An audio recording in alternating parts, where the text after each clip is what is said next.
in the sky, gazing far into the night. I raise my hand to the fire, but it's no use, 'cause you can't stop it from shining through.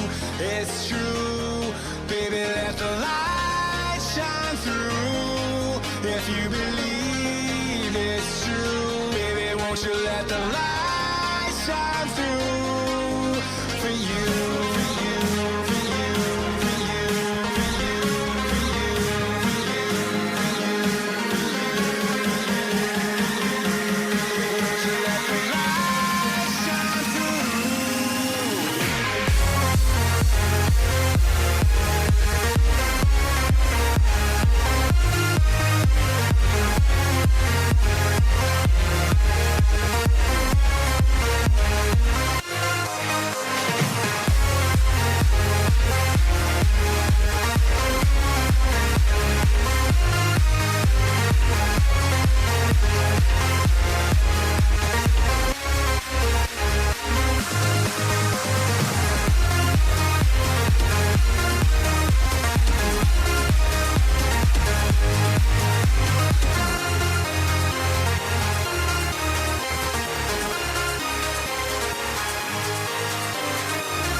In the sky, gazing far into the night. I raise my hand to the fire, but it's no use, 'cause you can't stop it from shining through.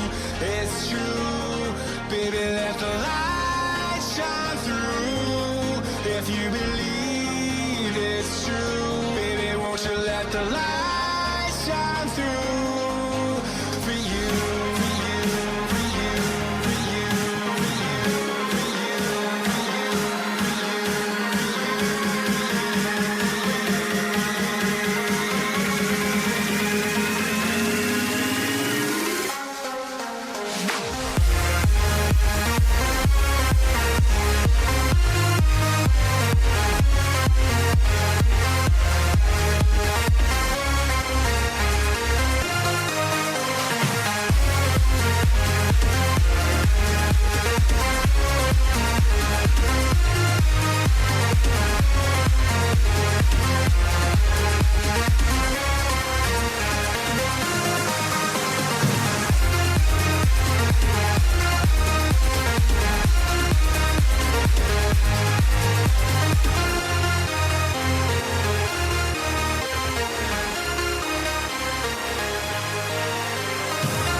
What's up, guys? Jason here from the FPL podcast, and tonight we're going to be discussing all things Pepe, and also there's been a signing for Manchester United that you may or may not have known about, Maguire. Here we go, guys. I just want to say hello to everybody in chat. I've had a really long day today, as I'm going to try and keep the enthusiasm levels on max. I'm going to quickly just turn this light on. I'm going to try and blind myself, really. There you go. If I wasn't white enough. Here we go. How's it going anyway, guys? Talk to me. We've got some of the usual regulars in chat. We have got Elite FPL Stevo's in chat. We've got Vipin Nair. We've got Marco. We've got Ramsey Sinclair. We've got Tariq Ozin. We've got X-Beast Gulper. We've got Theo in chat. We've got FPL Booner in chat. Simon Bellamy. Carl Kirsten. One Rovers Vlogs. We've got Brew in chat. One Vipin Nair. Mert, Amet, Gatam, you're in chat as well. Hello, all the regulars. I've got Lee Aussie 2 as well. Welcome to the chat, guys. I've got see some awesome new names in there as well. So Ryan Malone, how you doing, Ryan? Hope things are going well for you and you're all set on your team. Marco's in chat. We've got Michael Svedin. We've got G Wiz. If you don't know G Wiz, he's a moderator on the hello there, Luke Robinson, thank you so much for that subscribe there, it's really appreciated. G Wiz, Final Fight Scout moderator in chat, really awesome guy, nice to see you back here, dude. FPL Pitch is here. We've got Alex Volo, the man behind the awesome thumbnails for the channel. Guys, if you haven't already, Stevo's tweeted out his Twitter, give him a follow. He's such a talented person. He did it last minute again for us. VAR's in chat, Emilian's in chat, Tristan Mitchell's in chat. I'm going to try and get through as many as I can. There's a lot of you. Kieran Rogers, Ryan0605, Brett Mollison's here as well. Brett, God, what time is it? And some of you guys were here like an hour before the show started, or talking away in chat, which is I find it's amazing to see that. Really is awesome. I wonder if Elite PL will get commission on sales of the title track. I just bought Shine on iTunes.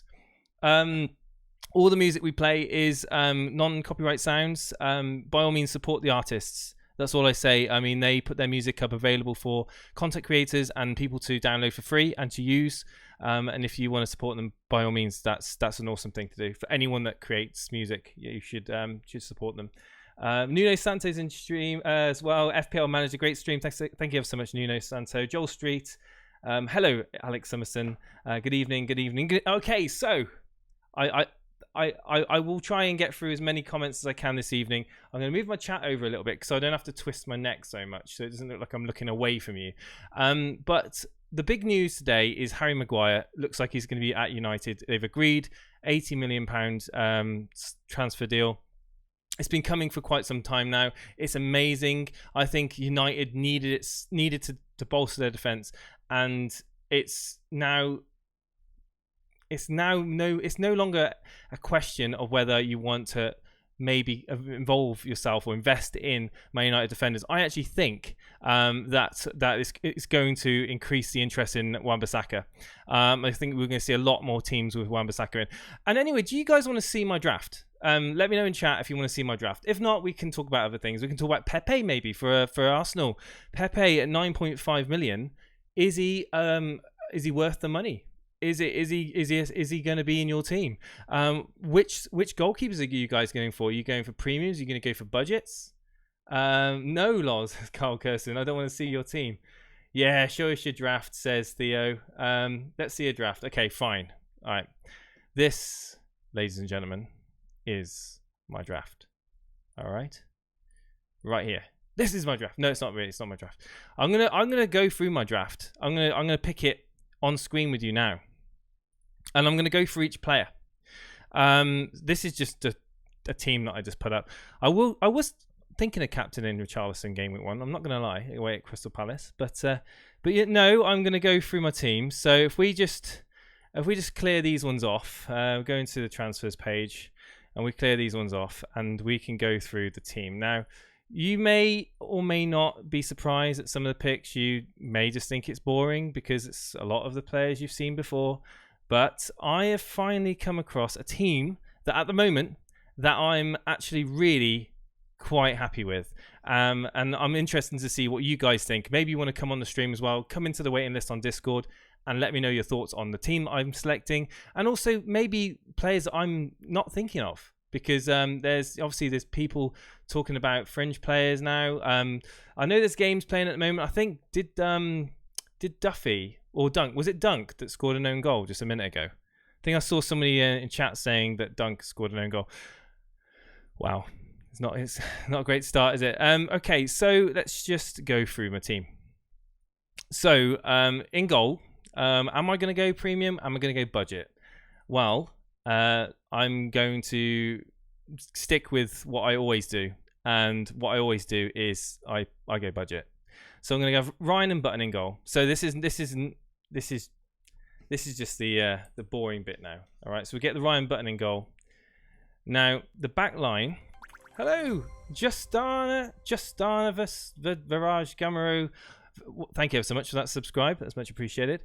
So yeah, Ryan and Button in goal, and now onto the defenders. I'm going to go through this. Now we've just talked about Manchester United, and I know the fixtures aren't the best, but I think that United have got it in them now to get some clean sheets this season. I'll be very, very surprised if they don't. I think this is the season of De Gea again being maybe even getting the Golden Glove. Who knows? 95 people viewing, says Elite FPL Stevo, who sat at home. He's actually having a day off, guys. Stevo's having a day off, and it's crazy. It's crazy. He's leaving it to me to man the fort tonight. So definitely has Wan-Bissaka in it, says Daily Llama. Yeah.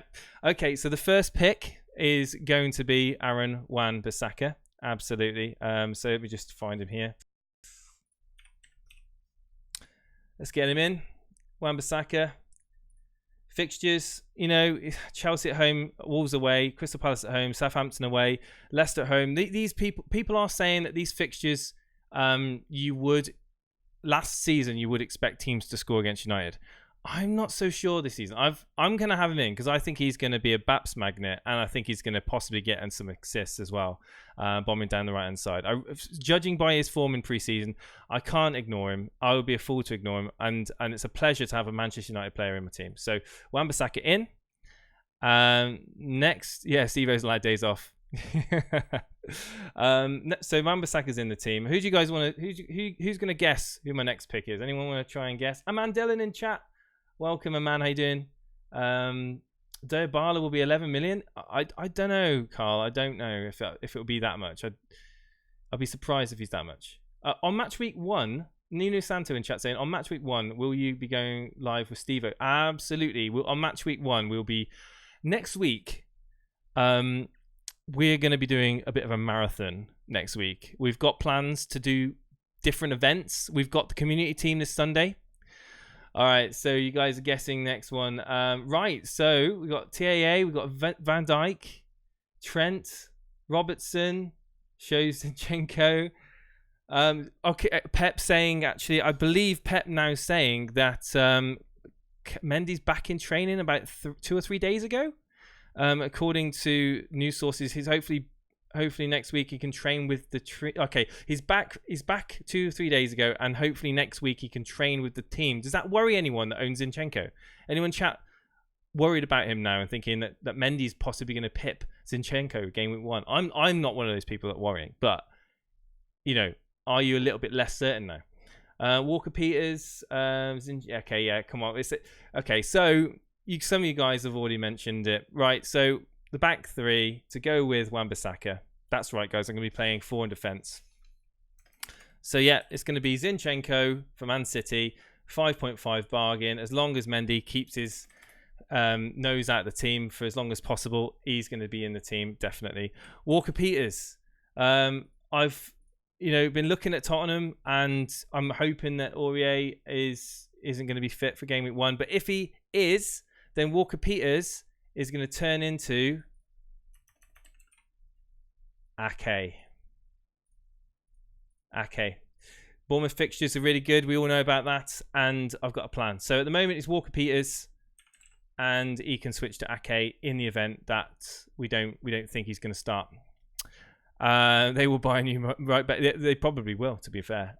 Next person on the list is Alexander-Arnold.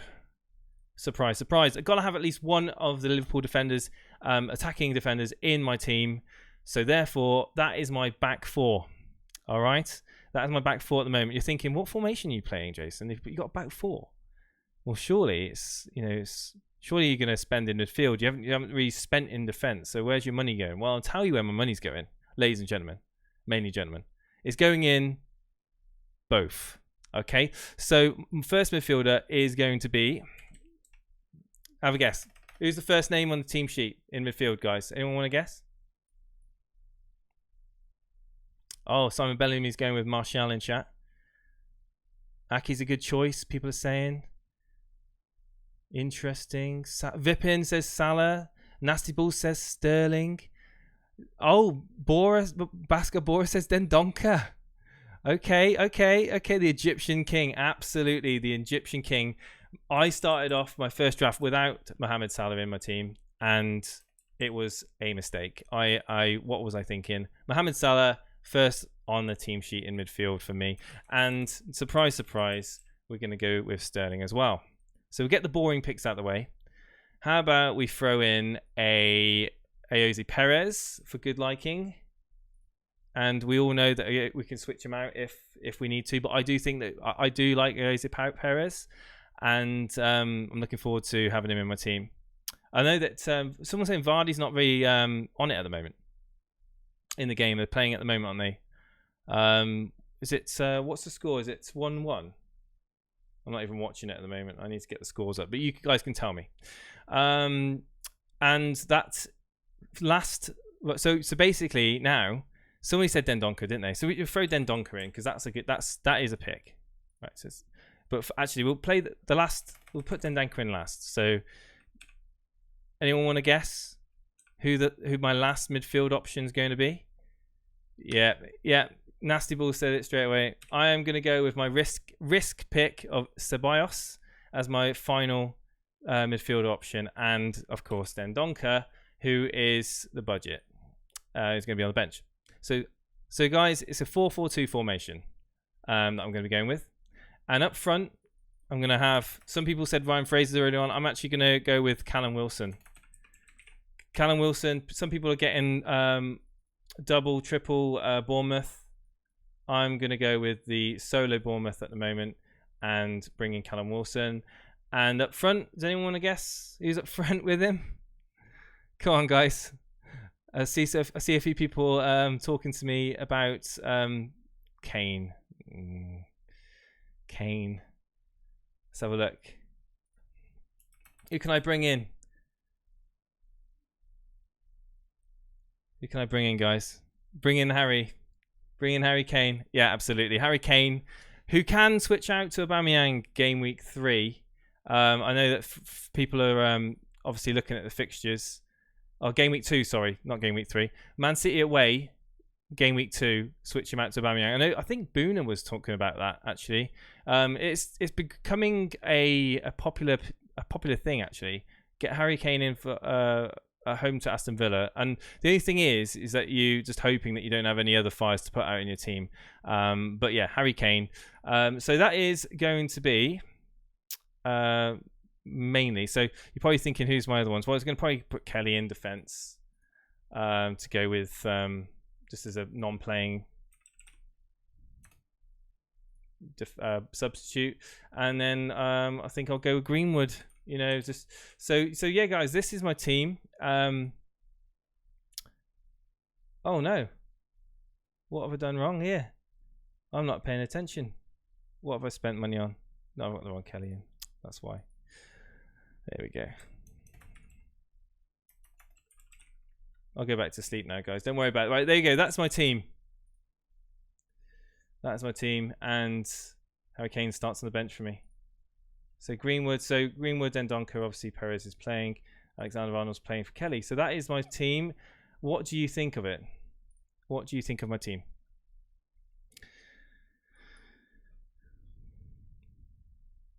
Trezeguet instead of Ceballos, and I'm sorted. Okay. Strange to see a team without any Everton. You can't have them all, and I think for the price points, that is my favourite pick. That's my Button in goal. Yeah, that's my favourite. It wouldn't have mattered, by the way. I could have kept Button in goal, but that's my favourite team. Am I not swayed by Pepe? Jake said, and I would have been, but he's a bit too expensive. I think a lot of people are saying the same. I know that Simon Bellamy and a few other people in Discord have been singing Pepe's praises, and he is a good player. Don't get me wrong. Pepe, according to Opta Joe, I read earlier on, one of only 2 players to score 20 plus goals and 10 plus assists in a top 5 European league alongside Messi. So yeah, Pepe could definitely be someone that is going to be featuring on a lot of people's first wildcards. So early wildcards, you never know. But I'm gonna go with the team here, unless something crazy happens this week and I'm going to be forced into a move. I mean, the only thing I can think of at the moment is Ake for Walker Peters to Ake possibly could happen. Am I going to take Sterling out? No. Am I going to take Salah out? No. Perez I'm happy with. Wilson, Kane I'm happy with. I mean, the only real person there, I mean, the doubts are Zinchenko, Walker Peters and Ceballos. They're the doubts. But at the moment, I don't think game week 1 there's going to be an issue with those players. I think those players are going to have issues further into the season where there's going to be rotation risks. But yeah, I don't think you'll keep in Ceballos. He will go, says Brent Mollison. I mean, he's 5.5. He's cheap as chips. I know we're talking about Trezeguet as well, but I just want to. I've seen Ceballos' highlight reel. I'm swayed by it, and I'm not a massive fan of Arsenal, but I think Arsenal are going to have more of a potent attack. In fact, in a weird way, Pepe signing for Arsenal has kind of made Ceballos even a little bit more attractive now. Does anyone else agree with me on that?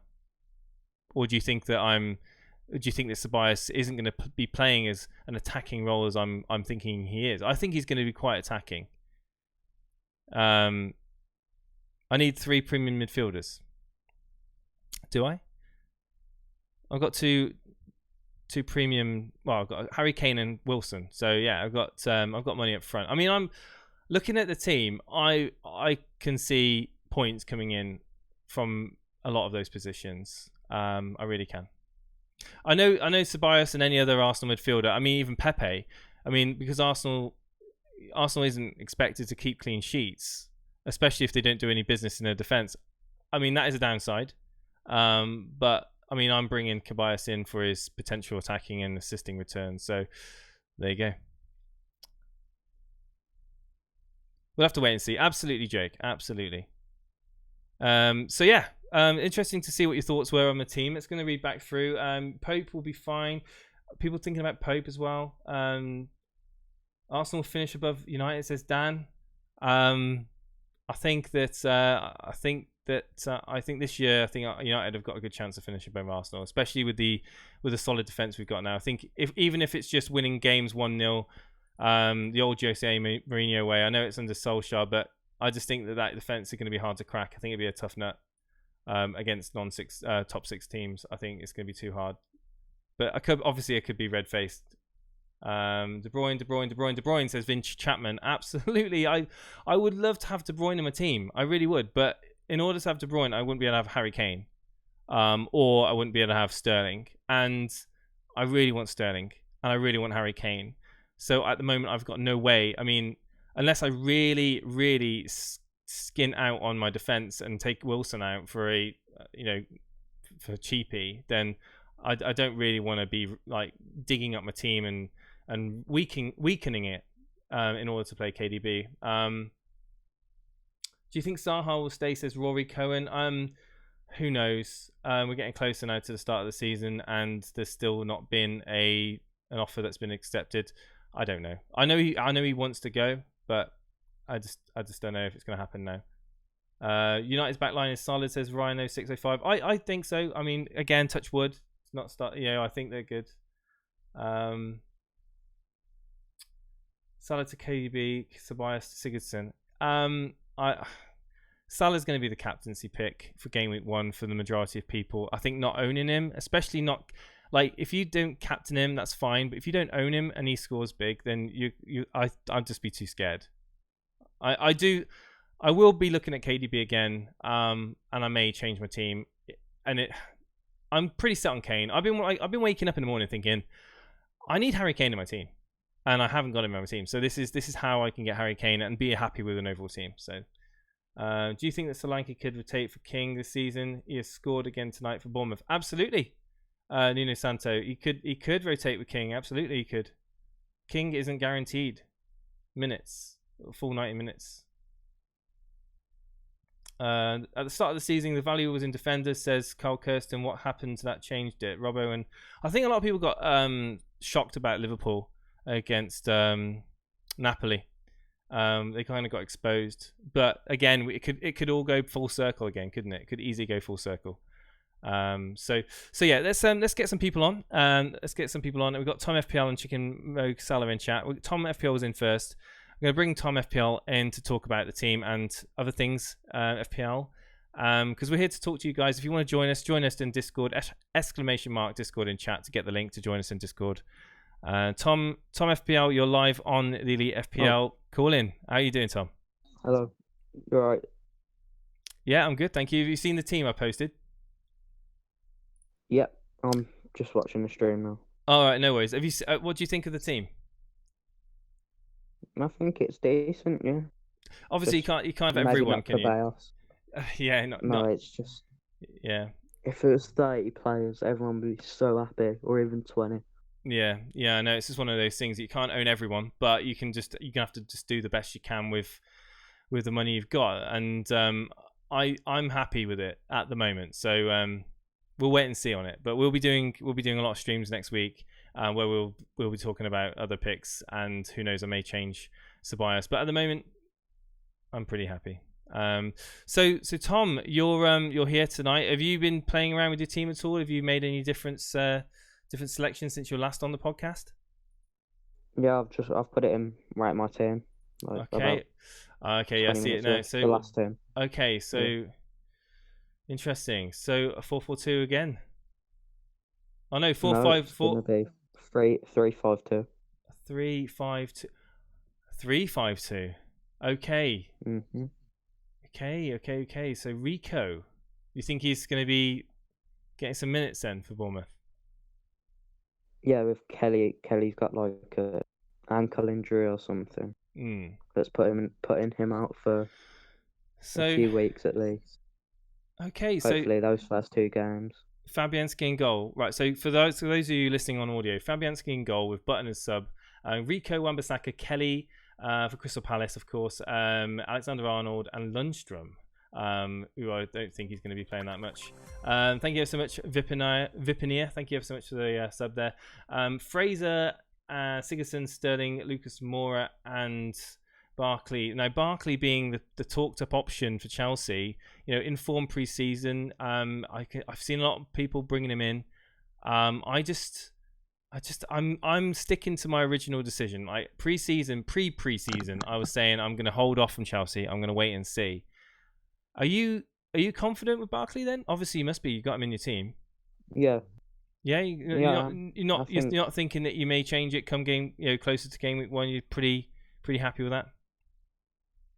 I'm pretty happy with Barkley. My midfield's sort of done. I think one that everyone will be talking about that you've got in your team is Firmino. And I've seen a few teams, we've spoke to a few people about it on stream with Firmino. And do you feel like not going with Mohamed Salah is going to hurt you game week 1? Are you worried? Not really, no. I mean... I'm saying this, and now he's going to go score a hat-trick against Norwich, isn't he? Well, I mean, it's Firmino, okay? We saw what happened last season with him at Liverpool, playing a deeper role, becoming the assist of the assist almost, and trying to link up play, but not really being that involved in the box. What makes you think he's going to become maybe not the talisman, but more advanced in that out-and-out striker? In the front three, what makes you think that, or don't you think that, or do you just think that he's cheaper and he's likely to get assist points? Well, I don't know if you've read it after, just before my team, but I've got 5 million left over. Right. This team's only 95 million. Okay. And what's your plans to use the 5 million on? I didn't read that. Sorry. Not a clue. I'm not gonna lie. So you got 5 million in the bank. You've got Lucas. So I could go potentially Firmino and Mora out, and I think I can get Kane and Salah in. Can I? No, I don't think I can. No, I don't think you're enough for that. But I mean, what have you just done this team because you like the picks and you've just got the money left over? You're obviously not going to start the season with 5 million in the bank. No. So basically, what you're saying is this team is very much still a work in progress. Then. Well, I think I'm sorted on the defence. Okay, so you're going to go three in defence. Yeah. Yeah. With Lundstrom, I've read that he's played every single pre-season game. Okay. But in a midfield role. It's so basically playing as a central midfielder. So if he starts picking up assists, and for 4 million at the back, it's always just like a punt at the end of the day. I don't think he. I mean, let's have a look. Lundstrom. I don't know. I don't know if I've not heard of him playing out of position, but if that's true, that is interesting. I don't know what his chances are starting or being in that team for Sheffield United. I mean, chat may be able to help me out here. Interesting 4 million defenders. There's a scout article about him I've seen. I've not seen him in a lot of teams actually. In fact, you're the first team that's come on the call-in that's had him in. And yeah, I mean, if that's true, it could be. I mean, out of position defender could work out when the fixtures. I think the fixtures are the issue for me for Sheffield United at the beginning of the season. Yeah. So to be fair, it's just like for 4 million. Yeah. It's just one to drop in, and when the time comes, drop him in my team. Okay, a lot of people are saying in chat that they've got Lundstrom in. He plays in midfield, 4 million. He got 3 assists. Jake said, will he start? That is a question mark.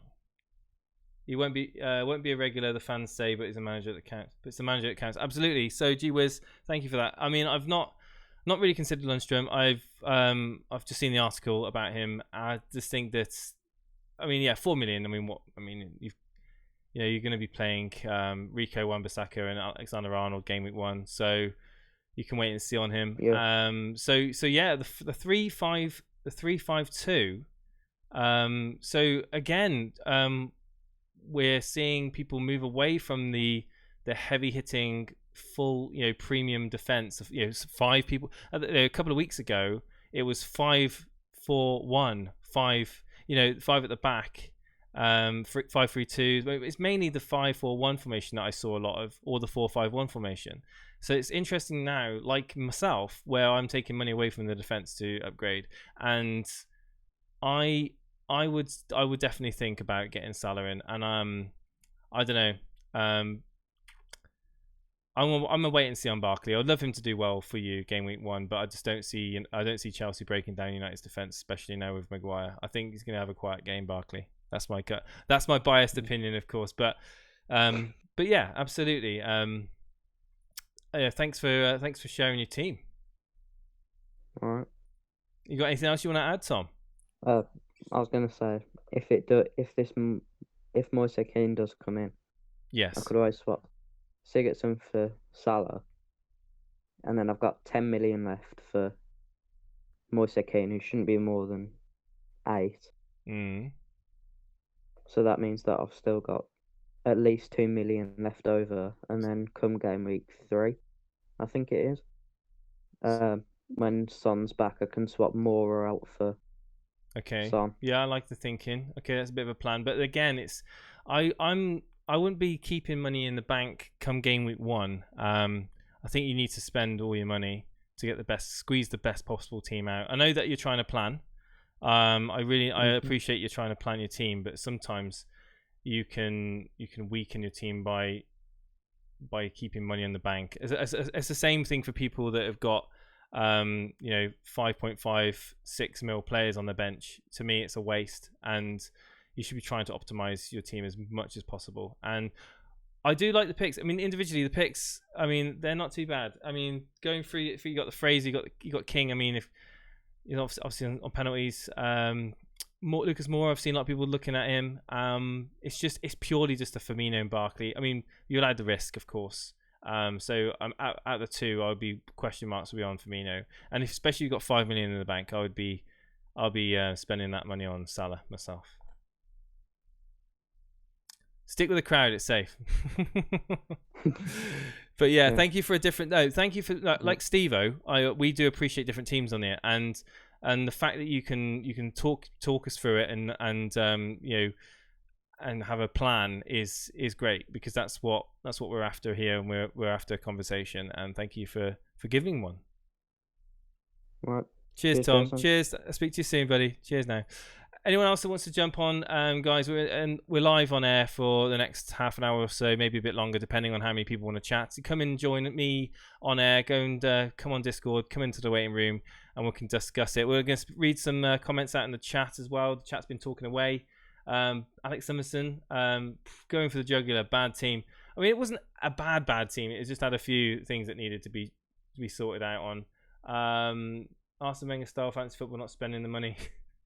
I don't advocate having money in the bank at come game week 1. I do think you need to spend it all on your starting 11 if possible. Keep with Firmino for 2 games and change, not setting the team up for a whole season. Absolutely. I mean, there are plans to switch players out. I mean, even Harry Kane in my team at the moment. It's come game week 2. It's an easy switch to Aubameyang, and it will be interesting to see how Aubameyang and Lacazette perform with Pepe in the team. Now, I think their attack are going to be amazing. It's just how can they score more than they concede. That's basically it. And obviously the midfield picks like Pepe and Ceballos. I mean, you're not going to get the clean sheet bonus, which is a bit of a gutting aspect to it. Is that Ed Woodward, says Vince Chapman. I mean, come on, we spent money today. Ease up. Tweeted you my team. Would love it if you could check it out. Love FPL, come and jump into Discord, man, and throw it in there. That's fine, and come talk to me on air. No Man City defenders, says Vipin. I mean, I've seen people go without them. I think that Laporte's now, there's no injury scare. He's back. Zinchenko is the popular pick, isn't he, for City? But other than that, I think people are moving away. Like I said, people are moving away from the money in defence, and why not? Why not change things? Tom is up at 5 a.m. talking FPL. Is he? Theo, is that what he was doing last night? We got Pundy in chat. Welcome, Pundy. Can you rate my team? Just put it in Discord. Yeah, absolutely. We got some Adam Olive 98 in the waiting room. Adam Olive, we're going to get you on the air in a second. Feel free to post your team in the Rate My Team if you haven't already. We'll drag you in. I think that's there it is. Right, let's bring him in. Adam Olive, Adam, how you doing? You're live on the Elite FPL call-in.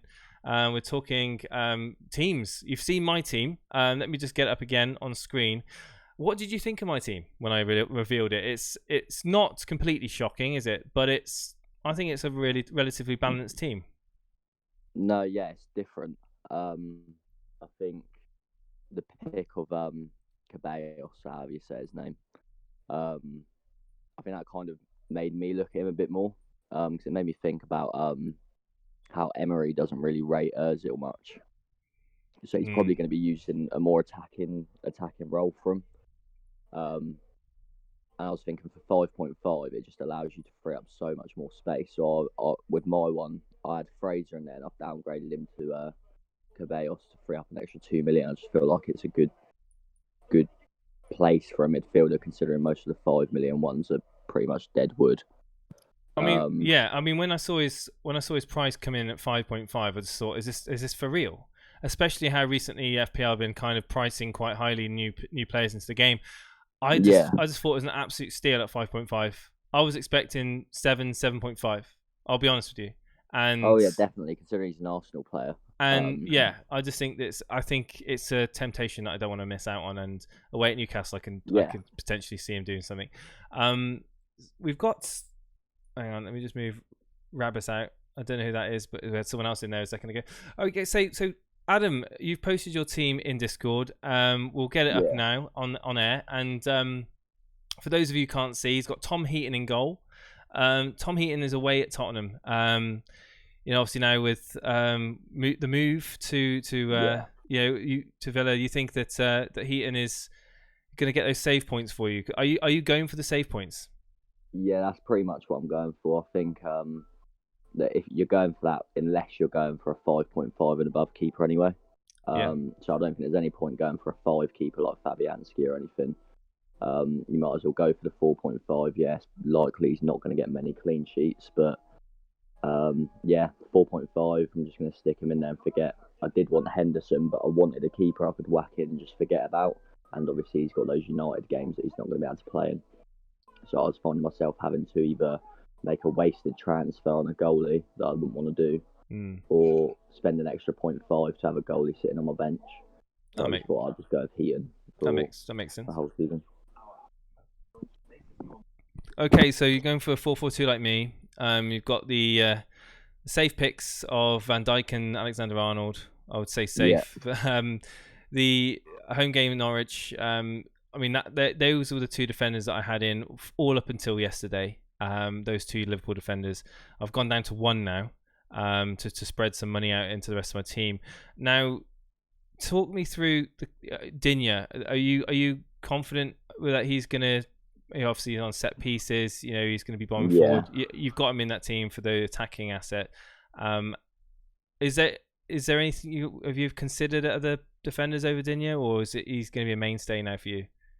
Yeah, the only I've been switching, chopping and changing between Digne and Coleman.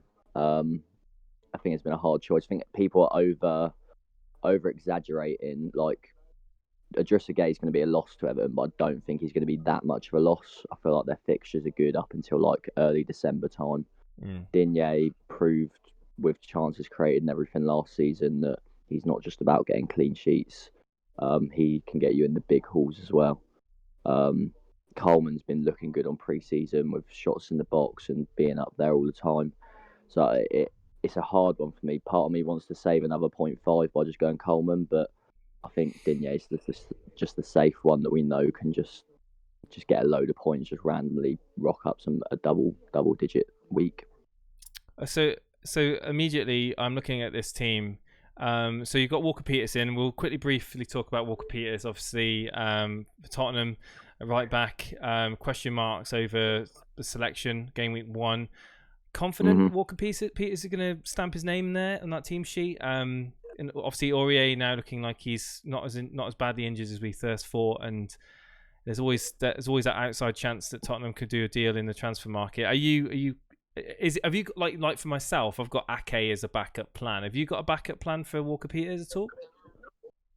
I haven't thought about it too much. From what I've spoke about with a few of my mates that support Spurs is Pochettino doesn't really like Aurier that much as a player, I don't think.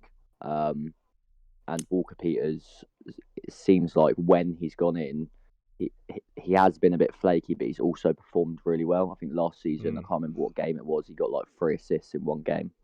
So he's got the potential there for as FPL goes. And I think first game of the season, Pochettino's probably not, considering he only has 2 right backs at the moment, he's probably not going to risk not 100% Aurier.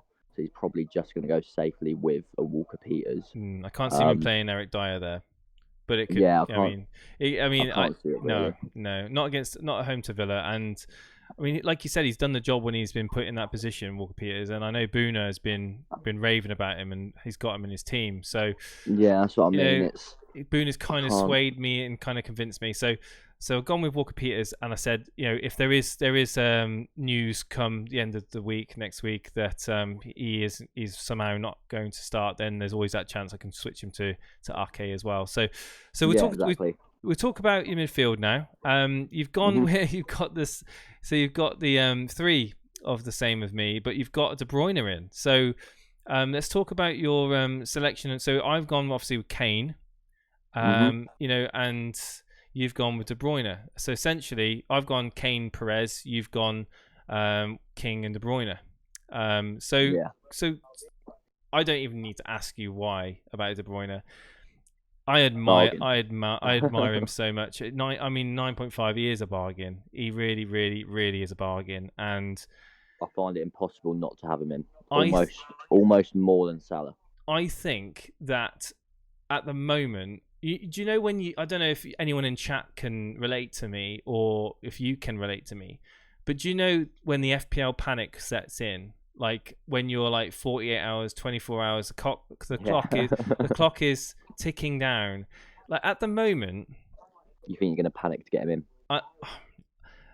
I know that I'm going to have a mental battle between Kane and Kevin De Bruyne come Thursday, Friday next week. I know I am, and I think a lot of people are going to have these debates in their mind on whether or not to invest in midfield or have Harry Kane up front. And I'm not going to lie, it's 60-40 for me at the moment. 60-40 Harry Kane. There's not a lot in it, and I could easily be swayed. I think Boona will probably always advise Kane, but I don't know. KDB is definitely. I just think, like you said, KDB is just too good to miss out on. Like I said, in my opinion, he's more must-have than Salah and Sterling purely because of his price point. So I really don't think he's going to score that much difference to him. Yeah, I mean, obviously last season he was injured. You can't really go by last season's stats, but the season before he was outstanding. And got 200 points both years. Yeah, there's no reason to assume that you wouldn't do it again. Wilson and King up front, double Bournemouth. Obviously you got triple with Rico on the bench, but you're confident with the Bournemouth fixtures? Well, you must be, but are you happy with those two players? Have you got a question mark on either of them? Obviously, King would be literally only just been changed. So what it was initially was I had my midfield, but instead of Ceballos, it was Fraser. Yeah. And then I had Josh King and Che Adams up top. And then I've just chopped and changed it to put Wilson and King because everyone just keeps going about Wilson. It's like you said, it's putting those doubts in my head. It's like, am I really missing out on something here? And obviously, I've tried to whack them both in there because it seems like, especially last season anyway, when I'd put one in my team, the other would be scoring. As soon as I take him out to swap, then the other would start scoring, and it was just my luck. So I'm just like, do you know what? They're both going to be playing. They're both going to be creating each other and helping each other. I'm just going to whack them both in. But it's probably going to change. I like it. I did no. I like your team. I really, really like your team. I think you set up game week 1. Obviously, the beginning of the season you set up. I mean, are you considering an early wild card at all?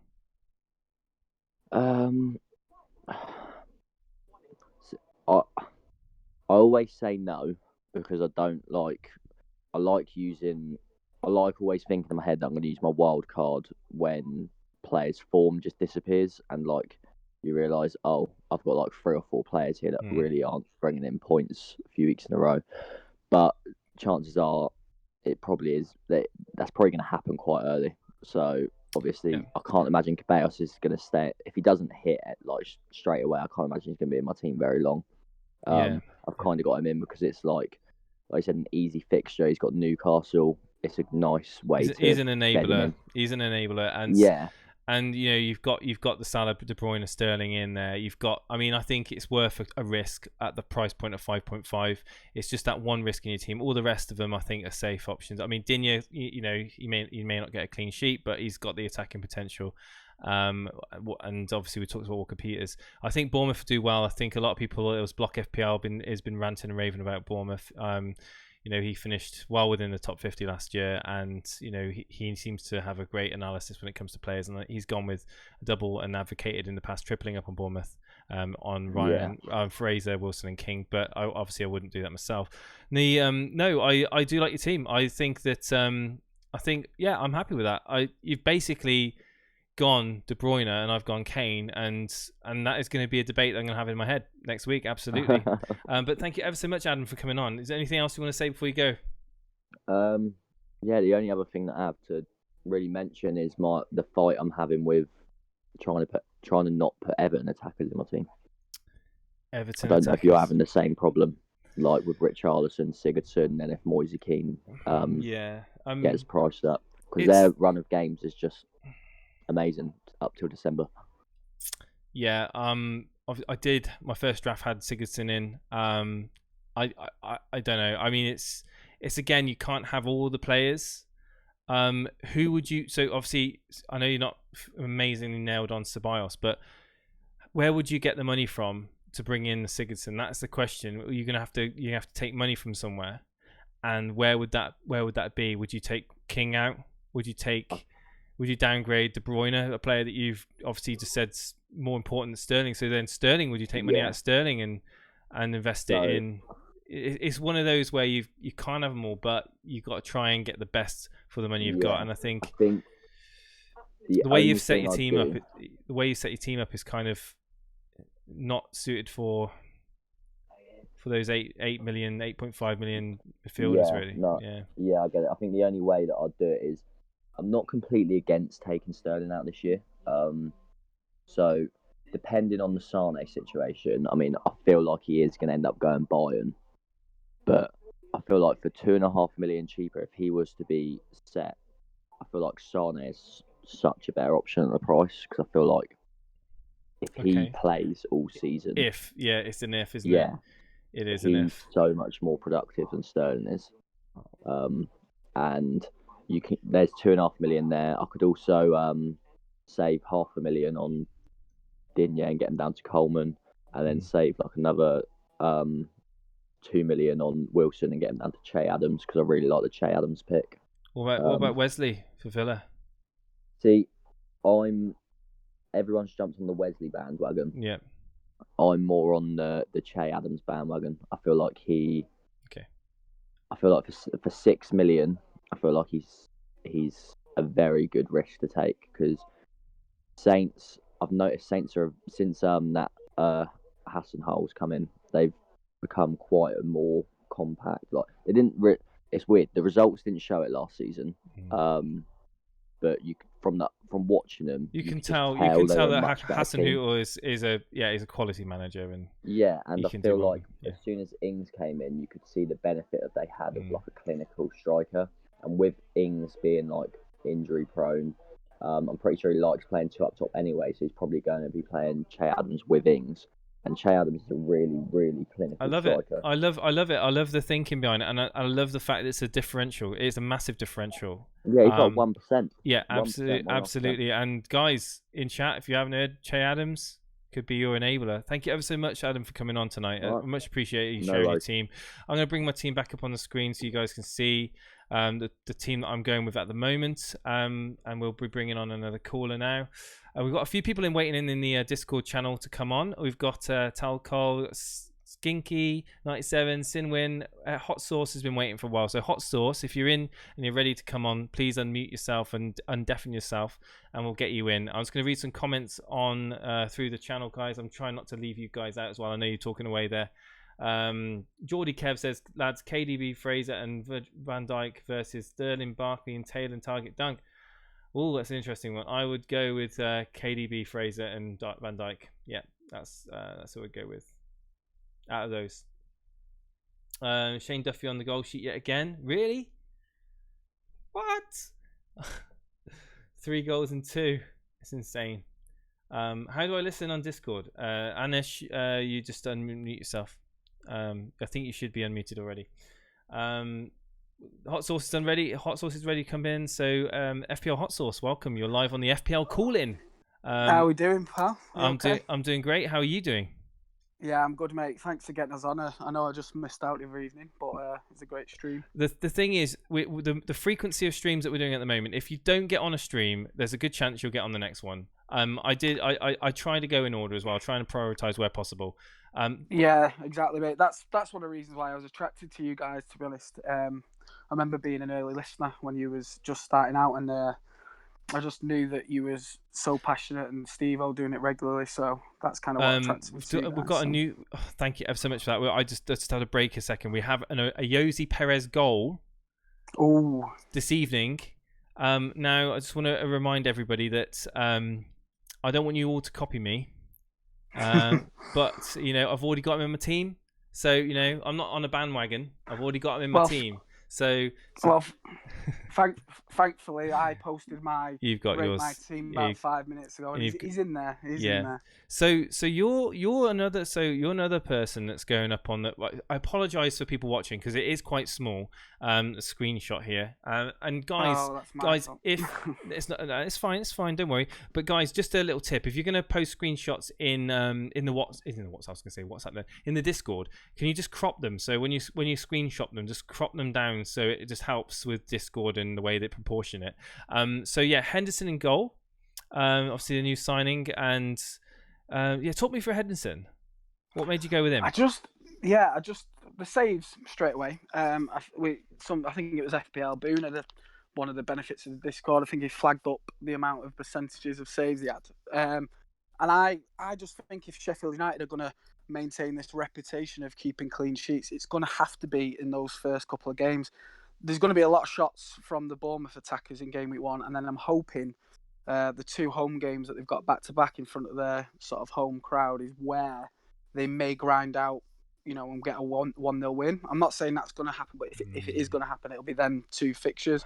I am planning early wild card, so right. His fixtures turn horrendous after, I think, game week 4 or 5 onwards. It's shocking, but I just think I'm set on a wild card early. Let's get on some points, and there's no 4.5s out there for me. So you're planning first 4 or 5 game weeks, see where you're at, maybe wild card, or definitely. I think for me, you kind of get where the first half of the season's going in the first 4 game weeks. You get a snapshot of who from the promoted sides are going to do well. You're going to get confirmation of your regulars, your season pros, if they're going to go again. So I just think you get everything you need to know from the first 4 game weeks. And I think I remember last season, for the first time ever, I early wildcarded, because I normally keep hold of it. And I early wildcarded last season, and just by default, I remember my team value shooting up. It meant that the headache was gone. Honestly, I did the same. I early wildcarded, exactly, honestly, it's a great strategy, and I think a lot of people will do it. It's just, if your team needs changing, honestly, if it's more than 4 or 5 changes that you need to be doing, just hit the wildcard button. Yeah, definitely. And I tell you what, as well, I think one key thing every manager is going to do this is be patient. I think by using your wild card, I think you then sort of do become a bit more patient. Like you sort of know you have to hold on to these sort of assets. You don't jump off and move off them as quick and stuff like that. So I just think, if you can pick your team for the first 4 good fixtures, like I've tried to a little bit, as you can see. And then obviously you've got your snapshot of what you want. So when we talk about early wildcard chat, we're not necessarily. Some people saying about you should wait. I know at least from the top of my head, I know 4 people quite closely that waited, didn't even use their wildcard in the end. Absolutely. You've used that example, Dave FPL, who's obviously a regular contributor. He was forced into using his last season. He used it on the very last game week before it had been taken away from him when he got his new one. So, and he was, obviously we know his record, 22nd overall. Yeah, so it did me well. I was basically floating around 500 and 1,000 in the world. You were in that. And I wildcarded quite early, and I gained the team value, and the team value is so important when it comes to your second wildcard. It really I totally agree. And it's a great strategy, and I think that if you're not planning an early wildcard, or not prepared to early wildcard, then you are putting yourself at a slight disadvantage. If I want to say as well, you don't actually need the early wildcard to revolutionise your team. I can see my wildcard maybe bringing in 5 changes, something like that. It's not as if, I think some people have this myth that your wildcard is got to wipe them all out, brand new 11, whole new, and it's not. And I think that's I agree. Something to mention as well. I think currently looking at my team now, I've just pulled up. It's the first draft today. Ray Joyce, sorry, I have to quickly say, Ray Joyce in chat says, I thought you'd take a 20-point hit. I did. I took a 20-point, and I took a minus 16 as well. At that point, I was just outside the top 100, I think, when I took my minus 16. But yeah, the -16 paid off, but the -20 didn't. But anyway, let's not talk about history. Let's talk about Hot Sauce's team. And right, so first of all, I see. So we talked about in the past podcast, we talked about people with Watford, Holebas, yellow card magnet, decent fixtures. Decent fixtures for Watford. Pereira, another one that I've owned in the past, who'd served me really well. I do like him as a pick. Different and enablers, and you've got a very, very strong all-around team. I like your team, I really do. I think that they're not risks to own Pereira and Holebas. Obviously, Holebas on set pieces. Pereira, flair player for Watford. I think that you've kind of spent your money well. You've gone with Alexander-Arnold. You've got Digne, you've got Rico. I mean, if he plays. If not, you've got Greenwood on the bench to come on, who's going to score against Chelsea. I'm sure he is. I'm sure he'll be fine. You've got Perez, who scored this evening. Another one that's going to be possibly a bit of a bandwagon now. Maybe. We've got Salah as vice captain. Interesting, and Sterling. So no surprise there. So Wilson and Kane up front, same as me, and the armband is on Harry. Tell me why have you opted to go with the armband on Harry? Are you a believer that Salah's not quite up to his speed at the moment? He's kind of still half on the beach. He's going to need a few games to kind of get himself gelled in. Yeah, Salah's going to be a massive fear for me. It's maybe this Friday night thing as well. I'm going to be watching the game. I mean, I've got him in the team. I don't think he's going to go nuts game week 1. So I think there's going to be a goal there. Maybe one of the fullbacks pick up the assist. I can't see him going nuts, put it that way. And I've just got this feeling. I was Boona convinced me with a Kane, obviously, being a Spurs fan, but I prefer that sort of Saturday half. It's that safety in numbers that Salah is, isn't it? Safety in numbers, captain in, and then you're hoping that if he goes crazy, well, you join in, and if he doesn't, then the damage is limited. Whereas opposed, I think in the recent couple of days, certainly in the last week, I think more people have moved towards Kane. So I think at the time at the time in my head when I was set on him being my captain, he was almost a differential captain pick, whereas now it's not looking as much. So I'm going to check his overall ownership. I'm going to get a feel of maybe some of the, get a feel of his ownership, and then if Kane's floating at 30%, I might just put it back to Salah because it's kind of a differential. I thought it was a differential captain. It might not be anymore, if that makes sense. Okay, the guys in chat are actually trying to get a hashtag trending at the moment called hashtag blame Boona. Blame Boona. What are we going to blame Boona? I think it's referring to the amount of people that, especially myself, who have heard from Boona about Harry Kane and Walker Peters as well, and very biased in terms of Tottenham assets, but who knows? He's pretty much a staple of the FPL Twitter world. And he is. He may or may not have got some inside information. You mentioned biasness. Like maybe it's just these Spurs fans are sort of like I'm like you. I'm a United fan, and I'm always cautious. I always just. Yeah. I don't know if it's because of what we've had to go for the last couple of seasons, but with me, I'm not. I don't always have that club biased. But yeah, I've noticed that they do really get behind the players, which is good. I just think. I mean, if you'd have told me mid last season that I would have been recommending the United defender this year, exactly, I'd have laughed at you. So, I mean, it so has transpired that I think it's a good shout with Wan-Bissaka. And what's your thoughts as a United fan then? So Wan-Bissaka for you, I know the fixtures aren't amazing, first 10 fixtures, but are you wait and see? Yeah. Because the price point's 5.5 is probably. If he does start off well, again, you would expect. I wouldn't be surprised if he goes up a few million, point million. Oh, I agree. Point. I mean, he was. Yeah, even before as soon as the game launched, his ownership was ridiculous. But I don't know if a lot of them are going to be the casual players. But for me, I was waiting for the confirmation on Maguire, and he was going in my team. And there's a reason for that. United will improve on the clean sheets they got last season because they can't do any worse. So he's looking at 12 clean sheets. I think he'll pick up a few more assists, and he's a bonus magnet. He's a great pick. Fast Air in chat is disagreeing with us. He's saying it's a dodgy pick. You can't go on last season. You can't be basing off last season. It's a different team. I know it's a different team, but we've seen him in preseason. And again, I know the preseason is just a snapshot of what is the potentially to come in the Premier League. It's not you can never go from everything that goes on in preseason, but he is looking quite comfortable in that United team, and I think United are going to be a different animal this season. I really, really do. Yeah, exactly. Yeah. And I just think we've not really seen how good of a crosser of the ball he's going to be firing them in at some point. Yeah. He's going to be spraying some through balls. It looks like Solskjaer's going for a bit more pace up front. Rashford's probably going to be the main striker. So, you may remember game week 1 last year. I know he's just said don't go off last year, but he actually did get an assist. He put Zaha through. So he's capable of finding a pass. Yeah. I think if he's got a lot more willing runners, then I expect them to increase. He's quick as well, and he's so quick. Like he was. Oh, he's mobile, isn't he? Was he in the box as well? Even a few. I didn't he was playing. His heat so. maps were quite well advanced. He's in the final third quite a lot, and actively getting those passes in to the box. And if that's the sign of things coming, it could be brilliant for us.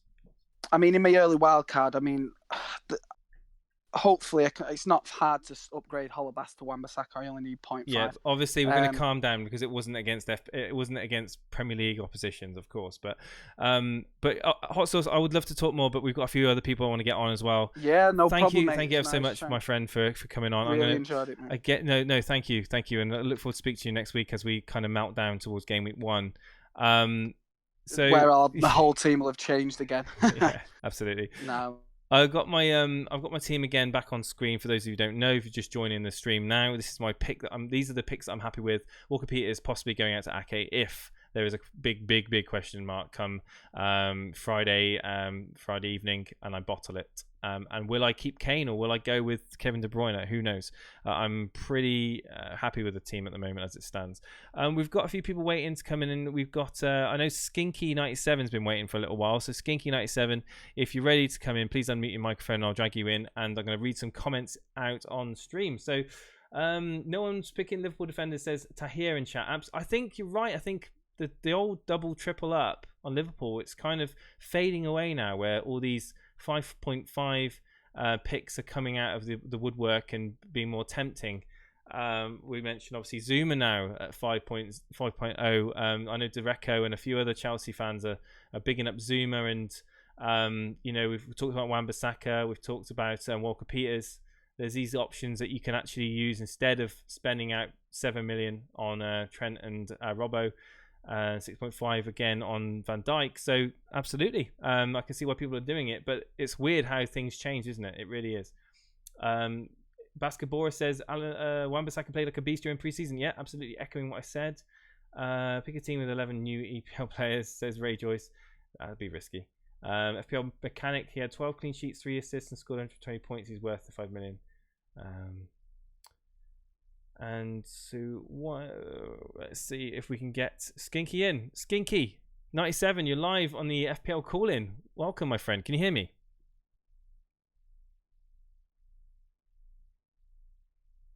Skinky, are you there? I can't hear you, my friend. I can't hear you. You must have your microphone on voice push to talk or something. So Skinky, I'm hoping you can sort it out. If not, then I'm just going to review your team. So Skinky's got De Gea in goal. Now he has got double United defenders, Wan-Bissaka and De Gea. Now I think that may be a little bit optimistic for United there, having 2. But De Gea, like I did mention, I wouldn't be surprised if he has another stormer of a season. Obviously, last season was a bit of a blip. I do think that the United defence are going to be a bit different animal this year, and De Gea could really thrive and be a candidate for the Golden Glove. So I can see why you've gone with that. Let's have a look at the rest of your team. You've gone Coleman, Digne, Wan-Bissaka. So you're going to 3-5-2 formation. I like it. You've gone double up on Everton defenders. There's been a bit of a weakening of the Everton defence, but you've gone with them. Bit of a risk there myself. Maybe you would look at bringing in Walker Peters or Zuma, maybe just to kind of spread the risk a little bit there. We've got Richarlison as well. You see tripling up on Everton. Richarlison, obviously last season, and he's known to start off the season pretty well. So I can see why you may be tempted to bring him in instead of Sigurdsson. And obviously for money reasons, you've got Sterling as captain. Interesting, no Salah. You've got Fraser, De Bruyne, another De Bruyne, Sterling. And, you've got Vardy and Wilson. I like this because it's different. I like it because it's different. You've got Perez, who scored this evening. And obviously, Leicester, I think, are going to do really well this year. They've got some great talent in midfield and supporting Vardy. And I can see goals. I can see goals in that midfield. I really, really can. I like your all-around balance in the midfield and your attack. It's just your defence. Maybe just move out one of those of Coleman and Digne and bring in another option like Walker-Peters or Zuma or Ake, maybe Ake. Just to spread the risk a little bit. Chat, what do you think? All Brighton subbed off, says Sammy. Fab is a great keeper. Yeah, he is a great keeper. Last season he was great. He was a bit cheaper than last season. He's now 5 million. But let's see if we can bring someone else on and talk about their team. We've got... Who's been waiting? Chicken Tikka Mo Salah. Chicken Tikka Mo Salah, are you there? Hello. Hi. Welcome to the FPL Call-In, my friend. You've seen my team. First and foremost, Can I ask you what your thoughts are? Yeah, I'm really liking the team. Obviously, Kane. Obviously, that little cheap enabler on Caballos. Yep. Yeah, I'm really liking it. Yeah. Yeah, it's allowed me to bring in Wilson, who I feel is probably the best, the best Bournemouth attacking option in my opinion. Obviously, you're free to disagree if you think Fraser's better, but I do like Wilson as a pick, and just having that money available to just upgrade King to Wilson in that striking role, I just think is brilliant, and I do think Caballos, again, without having to be like a broken record, I do think he's going to kick on well. But so the Walker-Peters pick, is the other one which can be switched to Ake, as we spoke about earlier on. But we're not here to talk about my team. I just wanted your quick. I wanted to talk just to see what your quick reaction was. We're here to talk about your team, and your team. Have you posted it recently? Yeah, I posted it about a couple of minutes ago. Let's have a look. See if we can find you. Should be on. First time using Discord, Sinwin. That's fine. We'll see if we can get you on in a minute. What time? Do you know what time you posted it? Literally, it was literally a couple of minutes ago. There it is. You missed it. Just go up. Down. Go back down. It was literally. You got the timestamp. There it is. There we go. Right. So you got Heaton in goal. Another Heaton pick. Yeah. Saves galore. Is that what you're thinking? Yeah. Obviously, he makes a lot of saves, and obviously the past seasons he's got 150 points, I think, in 2 of them, and obviously after the Tottenham game they've got really good fixtures. So yeah, I thought it'd be a good idea. Okay, it makes sense. Okay, I completely understand that. So just hope for the first game that he saves, 12 or 15 shots, and and then we've got the deadly duo of Alexander-Arnold and Van Dijk, home to Norwich, with Walker-Peters. Now, is Walker-Peters a wait and see for you, or are you pretty confident that he's going to be there game week 1? Yeah, I'm pretty confident. It's obviously 5 mil as well. I think he's obviously nailed on because of the Aurier. I don't think hasn't played a pre-season game, and Foyth got stretchered off the other day. So yeah, I've gone with Walker-Peters. I like this team. So I just want to ask, Salah or no Salah? That is the question. And you are a captain. You've captained Fraser. I know. And you've got Kane and it's just an auto thing, is it? So you got Kane and so for those of you who are listening on audio, Alexander-Arnold, Van Dijk, Walker-Peters in defence, Heaton in goal. We just talked about. We've got Sterling, Fraser, Trossard, and Perez in midfield, and a mighty attack of Aubameyang, King, and Kane. So massive money being invested in your front line there, obviously this is another way of spreading this money out, not going with Salah. Now, do you not think Salah at 12.5 is not a bit of a bargain then? No, I think he's definitely worth it, but I just think he still looks a bit rusty to me. I think I'll see how he does on the game on Sunday. But what I'm planning to do, maybe if I don't have Salah, is have Aubameyang for the first 2 fixtures, and then after that take out Aubameyang, put in Salah, and then I'll rotate Kane and Aubameyang after that. Right. So basically, we've had a question from Daily Llama in chat saying, "Where's all the Trossard love come from?" So Trossard, where have you got this pick from? Have you been a part? Is it Discord that's been on the Discord talking about him? Have you got it from other sites like Reddit maybe? I mean, what's got Trossard into your thinking at the moment? I just think with obviously the new manager, Graham Potter, and he said he's going to be playing an attacking role and basing it around Trossard. And plus, I think for the first 5 or 6 fixtures, obviously, except the Man City game, I think, I think he's on corners as well, free kicks.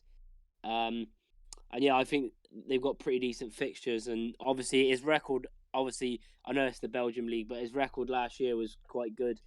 I don't know exactly what his stats were, but I know he got about between 17 and 18 attacking returns. So basically, okay. Basically he's my like sort of punt for the So he's your Ceballos basically.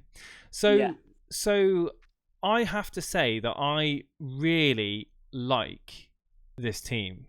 It obviously you've got to this point because you haven't got Salah in your team. I understand that, but I like it because it's Aubameyang away at Newcastle, it's Kane at home to Aston Villa. You've got the 2 Bournemouth. You've got the punt in Trossard. It's away at Watford. You've got Perez who scored this evening, and everyone's going to be bringing in at home to Wolves. Yeah. You've got Sterling still in your teams. You've got the Man City. Obviously, we've got the Liverpool attack, but I do. It's one of those questions, and I just want to say goodnight to Steve-O. Steve-O, who my co-host, you all know who Steve-O is. He's going to bed. Steve-O, you enjoy your day off, my friend. And we're going to be doing another podcast on Sunday, discussing the community team. We're going to be putting some polls up in Discord where you guys can finalize the positions in our community team. We'll talk more about it on Sunday night. We'll explain more about it Sunday night. But yeah, going back to your team. I just like the picks. I really do. I mean, the double Liverpool, the classic double Liverpool pick, still relatively safe bet against home to Norwich, and you've got that. You can move Walker Peters out if you feel that he is under threat from starting, which it doesn't look like at the moment that he is. So I mean, other than Trossard as being the question mark, I think that team is good to go game week 1. Are you going to stick to it though? That's the question. That is the question. That's the thing, innit? With obviously it kicking off next Friday, it's gonna be so dodgy. If obviously, well, not dodgy, but obviously we know what Salah can do.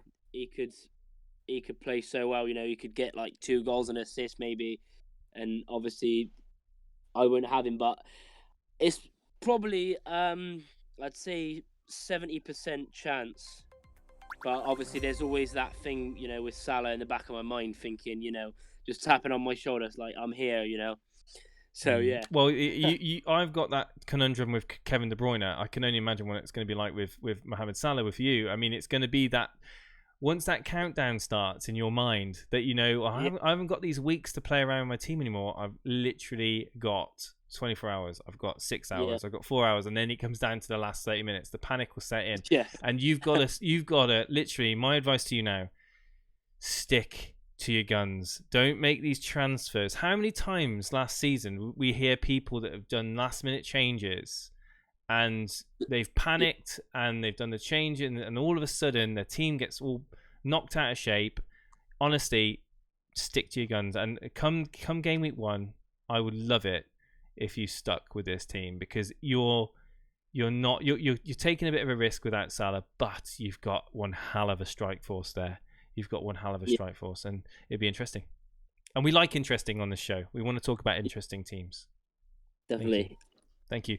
One final thing you want to say before we get in someone else, because obviously I'm mindful of time, and you've been a viewer for a while now, and we're just we're just trying to keep ramping up these streams, and I appreciate you coming on. Is there anything else you want to add? Yeah, I was just gonna say, just keep the work going. You'll get more and more people, and yeah, just keep it up, really. Excellent. Thank you ever so much, Chicken Tikka Masala, and Cheers. it's a pleasure speaking to you, and I'll speak to you again soon, my friend. Take care now. Bye. Everybody, Chicken Tikka Masala there, and we see we've got a few people in the waiting room to get in, and I would love to talk to all of you if possible. Somebody just said I need to stream till 11 o'clock, apparently, do a Stevo. We'll see how it goes, of course. I'm going to read some comments out in the chat as well, because I don't want to leave you guys out. I do read a lot of them. I'm going to try and read them out on air. Trossard is discussed in the other forums. Also heard he's a solid one. Says Jas Thakar in chat. Shane McGuinness says, told you that Steve-O is just sleeping between podcasts. Absolutely. Cast for breakfast, cast for dinner, cast for tea. Steve-O, you legend. Yeah, Steve-O is a machine. He is the FPL machine. We should actually get him to change his name to the FPL machine. Can we get that trending on Twitter, perhaps? Meltdown stream next week? Question mark. Well, it will be. And I'll be joining you guys, because it's going to be a panic. Game week 1 deadline is going to be a panic fest, and it's all about who can hold their nerve and not make those panic transfers at last minute. Let's see what else we've got in chat. Jason just posted my team on Discord. Try rating it. Regretful. Can't talk. Josh, I can't talk. So I'm trying to do RMTs for the people that come on Discord at the moment, Josh, because we've got a few people waiting. I don't want to keep them waiting. Kepa is great to rotate with De Gea and Lloris. That's a lot of money in your goalkeeping line there, Anil. I would think twice about having all that money tied up in the goalkeepers. Let's have a look and see who we can get in. Statman is in there as well. We've got Anish. Right, Anish is new to the Discord, I think. So Anish, we're going to try and get you on air. I know you've been waiting for quite some time. If you can hear me, we'll try again. I think last time it didn't work out, but we'll try this time. And Anish, you're live on the FPL call in. Can you hear me? Hi, I can hear you. There we go. We're working. How are you doing, my friend? You okay? Yeah, I'm good. And you? I'm great. Thank you ever so much for coming on the show. Yeah, thank you for having me. No, not at all, not at all.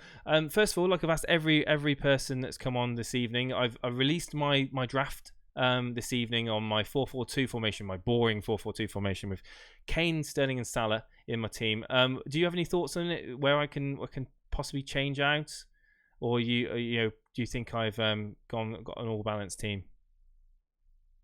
One moment. So basically, I think it's very all round well balanced, I would say. It's good because I'm getting community members to critique my team now. It's great to get the two-way conversation. So you think that Ceballos is a good enabler then? Yeah, I do think he's a good enabler actually, especially with the first 2 fixtures that Arsenal have. Yeah, that's my thinking too, and it's also like, it's low risk as well because he's so cheap. He's such a great enabler. I think I'm pretty set, but who knows come game week 1. But Anish, have you posted your team in the Rate My Team recently? Yeah, I have just posted it like 5-10 minutes ago, I think. I see it now. I got it on screen. So let me just show you Anish's team. So Anish, you've got Matt Ryan in goal. You're not been swayed by Heaton or Pope or anyone like that. You're sticking with Ryan, same as me. Away at Watford, first game. The plan is to go Heaton and Pope. Yeah. I've just seen that you've got Heaton. So you've got Heaton and Pope. Right, okay. So yeah, the plan is to go Heaton and Pope, but Pope's flagged at the moment. Right. Yeah, he should be fine. So that's the plan for you then. So come game week 1, if Pope's fine, you're going to be switching Ryan to Pope, yes? That's correct. Brilliant. Okay. So let's talk about Tyrone Mings for a moment then. So do you know something that I don't know, as Steve-O would say? It's mainly to do with the fixtures after the Tottenham game. Okay. I was looking at Matt Targett, but I'm not sure if he's going to start or not. I think he could break into that team. Matt Targett, obviously, such a good asset for Southampton. A lot of people have been talking about Matt Targett, and I just wanted to know what. So Mings. So is this where did you get Mings from? Is it just from performance last season, or is it just for budget enabler, or? It was It was purely mainly its performances and the fixtures, 'Cause and it's because of the new managers. I think Villa were much better defensively.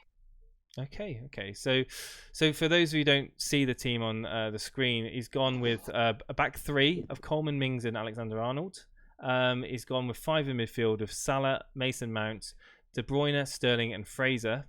And he's got a forward line of Wesley and Wilson. Now that is pretty damn good. That is really, I like it. You obviously haven't got the premium attackers like Kane or Aubameyang, but you've gone with Wesley. You've doubled down on your Aston Villa. Again, it's probably going to be fixture related. It's going to obviously be a little bit, you've seen Wesley's pre-season form. You're probably swayed by him. Am I right? That's correct. So talk to me about this midfield then. So you've stacked it up with Salah, De Bruyne, Sterling. Now people were talking in chat about De Bruyne being a no-brainer. We had a caller on earlier on who said that he's almost essential at 9.5. Are you set with that money being in your midfield? And obviously you've had to take that money out of your defence to enable these heavy priced players. Is this 3-5-2 going to be likely to be the formation you go with come game week 1? I believe so. I think I'm going to stick with the 3-5-2 until probably the first international break. So, wow. I mean, I love the variety that we've had on this evening. I really, really do. It's Mason Mount. I mean, we will say that we can have a risk in a team. Now, to me, the risk, obviously, the first game week, I wouldn't be expecting much from Wesley or Mings, personally, first game week. Yep. Mount away at United, I don't think he's going to be that easy for him to do well in. But obviously the fixtures after that, who knows? But Barkley, I mean, I know that people have been talking about Barkley as being a better alternative to Mount. Is Barkley crossed your mind at all? No, I haven't really looked at Barkley as such. I've seen that Mount has started the majority of the games in pre-season. Yeah, I know he's doing really well in pre-season, but I know that I was speaking to Dereco and other people that are talking about around Chelsea, and there is a chance that Barkley could swing back into that form of old when he was at Everton under Lampard. I would definitely look at Barkley as well as an option to possibly switch out. I mean, I don't think there's going to be a great difference in it myself.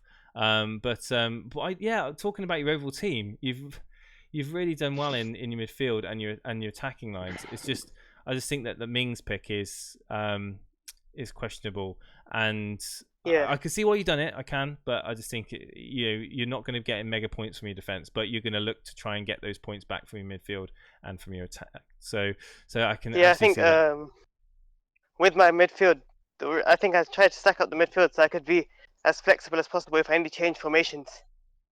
Yeah, I see. Are you planning your strategy? Does it involve perhaps an early wild card for yourself, so you can, obviously got that lot of money invested in midfield. You can obviously switch things around if you need to with clever transfers. But are you considering an early wild card, or is that something which you kind of don't favour? It all depends on how well Man City and Liverpool do, to be honest. Absolutely, yeah, it does. Yeah, and if one of them is not hitting the ground, then I probably will take the early wild card. We were talking about Arsenal earlier on. If Ceballos and now Pepe is another one which people are looking at, and Aubameyang. And obviously, if Harry Kane starts hitting massive form come game week 1 and onwards, that will be you're gonna have to downgrade midfield to upgrade. So out of have you got a player in mind that you'd take money from to upgrade from midfielder in the event of Harry Kane going off on a bang? So essentially, would it be purely upgrading Wesley, or are you going to wait and see on Wilson? I think I would probably upgrade Wesley. Yeah, but I wanted to make my team such that any big hit that I need to make, can do it in 2 moves. Yeah, I can see why you've done that. You've got the money in midfield to do that. And De Bruyne, I mean, it's going to be a heartbreak. Out of the 2, De Bruyne or Sterling, forget about obviously last season. where do you think the best value for money is in Sterling and De Bruyne? I believe De Bruyne is the best value for money. Absolutely, absolutely. You can free up a lot of money with Sterling. Obviously, you have De Bruyne in your team and Upgrade and Wesley. But there's obviously people in chat are obviously going, obviously pretty much bigging up Wesley and support your pick there. So yeah, I like it. I like the team. It's different, and thank you ever so much for sharing it with me this evening. Cheers. Thank you for having me on. No. You're a pleasure. Thank you. We'll talk next week, hopefully. Cheers. Thank you. Thank you, Anish. Thank you. Wow, another different team. This is great. We're not seeing the same boring picks, and we're seeing people taking risks. We're seeing people with outside picks. I mean, Tyrone Mings, we've got Mason Mount there. We've got Wesley away at Tottenham. Obviously, he's going for the fixtures after that, but absolutely respect that people have got different thought processes in this game, and it makes the game interesting. And I just love it. I love seeing difference and variations. We've got other people here. We go, buddy, please rate my team. Cheers. Jas, okay. So quickly, Ryan Hart, Wan-Bissaka, Robertson, Zinchenko, Lundstrom, Gilbert, Fraser, Barkley, Pereira, Salah, Dendonka, Wilson, Vardy, Kane. Whoa. Okay, no Man City with Salah and Wilson, Vardy, Kane. Wow. Yeah, Barkley there we talked about.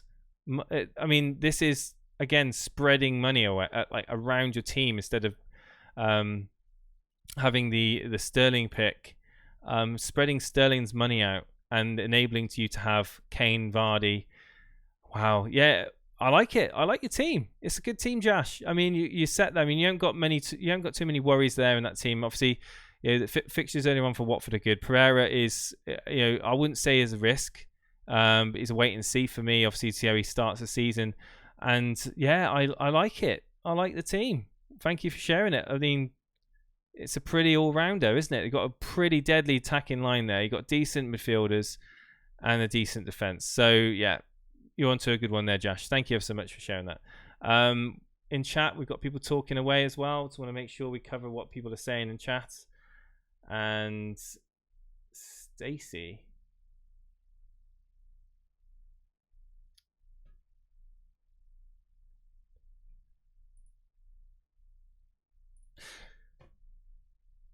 Barkley was on penalties. Yeah, he could. Shane McGuinness.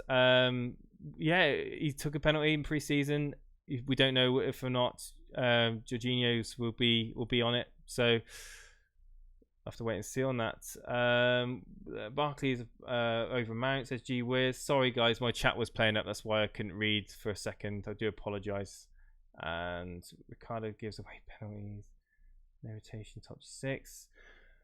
Right, so we're getting through. We'll see who else wants to come on this evening. We've got Statman, we've got Skinke still in there, we've got Talco. Talco's been in there for a while. Talco 30, if you can hear me, please unmute your mic and we'll get you on the show. If you've got any questions in chat, I will read them out and speak to you live on air. Let's go. If you haven't got the Discord information, put exclamation mark Discord in chat and you can join us in there. We've got over 350 members. We talk all day long about FPL. We post teams. We look at team transfer news. We just basically talk everything. Sorry, guys, can't talk, network issue. No worries, Josh. No worries. Jorginho was on the pitch time at Barkley's at penalty. Yeah, it's not nailed. He's not nailed. It's hashtag blame Booner. Let's get it trending. New record, 134 people viewing in. Really? Have we got that many people? Oh my God, guys. Thank you ever so much for that support. Well, maybe it's the right time to just say that if you're new to the channel, we are looking to do a stream every day next week. We're doing a community stream on Sunday night. We're going to be doing, we're going to be releasing polls for people to vote in Discord for the picks that they want. But we've got Talcol ready to come on air. Talcol, you're live on the Elite FPL call-in. Can you hear me? Can you hear me? I can hear you. Welcome to the show, Talcol. And I'm going to ask you the same question that I asked every other caller on the show. And that is, did you see my team that I posted earlier on? Yes, I did. And what's your thoughts? I think it's very good. Thank you. I really like the Ceballos pick, and I really am trying to get him in my team. And I'm trying to take advantage of him costing as much as he is, which is trying to get maybe De Bruyne. Oh, the De Bruyne. So, are you a Kane guy or you're a De Bruyne guy? I think I'm a De Bruyne guy. I honestly, it's it's on the fence really at the moment for me. I mean, it's 60-40, but that 60 is starting to come back down towards 50. It's really going to be fine come game week 1. Do I go with Kane or do I double up in Man City midfield?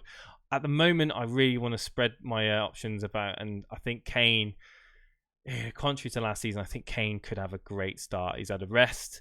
He's looking good. But how am I going to hold out? I've been talking to callers on air just a minute ago. Are they going to hold out? That is a big question. Am I going to hold out? Am I stick to my gut and have this team game week 1? And I'm confident I can do it. Are you one of these people, Talcol? We were talking about the pressures of FPL. Are you one of these people that are having a mental conflict as the deadline approaches? Do you get yourself in a bit of a panic, or do you kind of set your team, sit back, confident in your selections? What sort of player are you? I'm sweating already. I can believe it, to be honest with you. It's I'm so excited for the season to start. But Talcol, did you post your team in the chat at all? Yes, at 2045. 2045. Okay, sweet. Okay, so where are you? There you are. Right, so we've got Ryan in goal. So yes, are you set with Ryan? You're looking at perhaps Pope if he's. Yeah, Pope or Ryan. Pope or Ryan, or we've had a few people with Heaton. Is Heaton kind of drawing your eyes yet? Obviously, you're not. You know, the first Not game really. away at Tottenham is not great, but after that, his fixtures kind of go a bit green. So, yeah, so Ryan in goal, Robertson, Van Dijk, Zinchenko, Wan-Bissaka. So Wan-Bissaka, is that someone that's new to your team now? Maguire's signed, or have you had him in your team for quite some time now? I had Boli and Diop, and I was gonna rotate, but now that Maguire is gonna sign, I think I'm going with Wan-Bissaka. Absolutely, I just think 5.5. I mean, he's again. I don't want to keep repeating myself. I just think he's an absolute bargain, and I think he's going to do well for United. I really do. Now, so we talked about your defense. We don't really need to elaborate on those defenders. They're pretty much self-explanatory, but we do need to look at this midfield, and that is strong. That's a strong midfield. Now, you're another person that's got Lucas Moura in. Sorry. I'm thinking of switching Lucas Moura to Ceballos and Fraser to De Bruyne. Oh, can you do that? Yeah, you can. I can, yeah. Yeah, you can. Oh, Fraser to De Bruyne. I mean, essentially, you'd be doing this similar to me. You'd be doing a similar team to me, almost the same team to me. But instead of Trent, you've gone Robinson, and instead of Kane, for me, you'd be going with De Bruyne. And I mean, I don't think I need to tell you. I think you know. I think you know where you're going to be come game week 1. I think that could De Bruyne. I mean, we talked about people in chat as well have said about De Bruyne's value at 9.5. He obviously is cheaper this year. He's fit. He's in that Man City team. He's almost a guarantee. Whereas you can't say the same with Moura, and you don't know what type of Lucas Moura is going to turn up game week 1. People are bringing him in to kind of cover the points that they think Harry Kane's going to get. I don't think that's going to happen myself. Obviously, Son's back game week 3, so I just think that. I think I would go. Well, there you go. You know what my position is on this.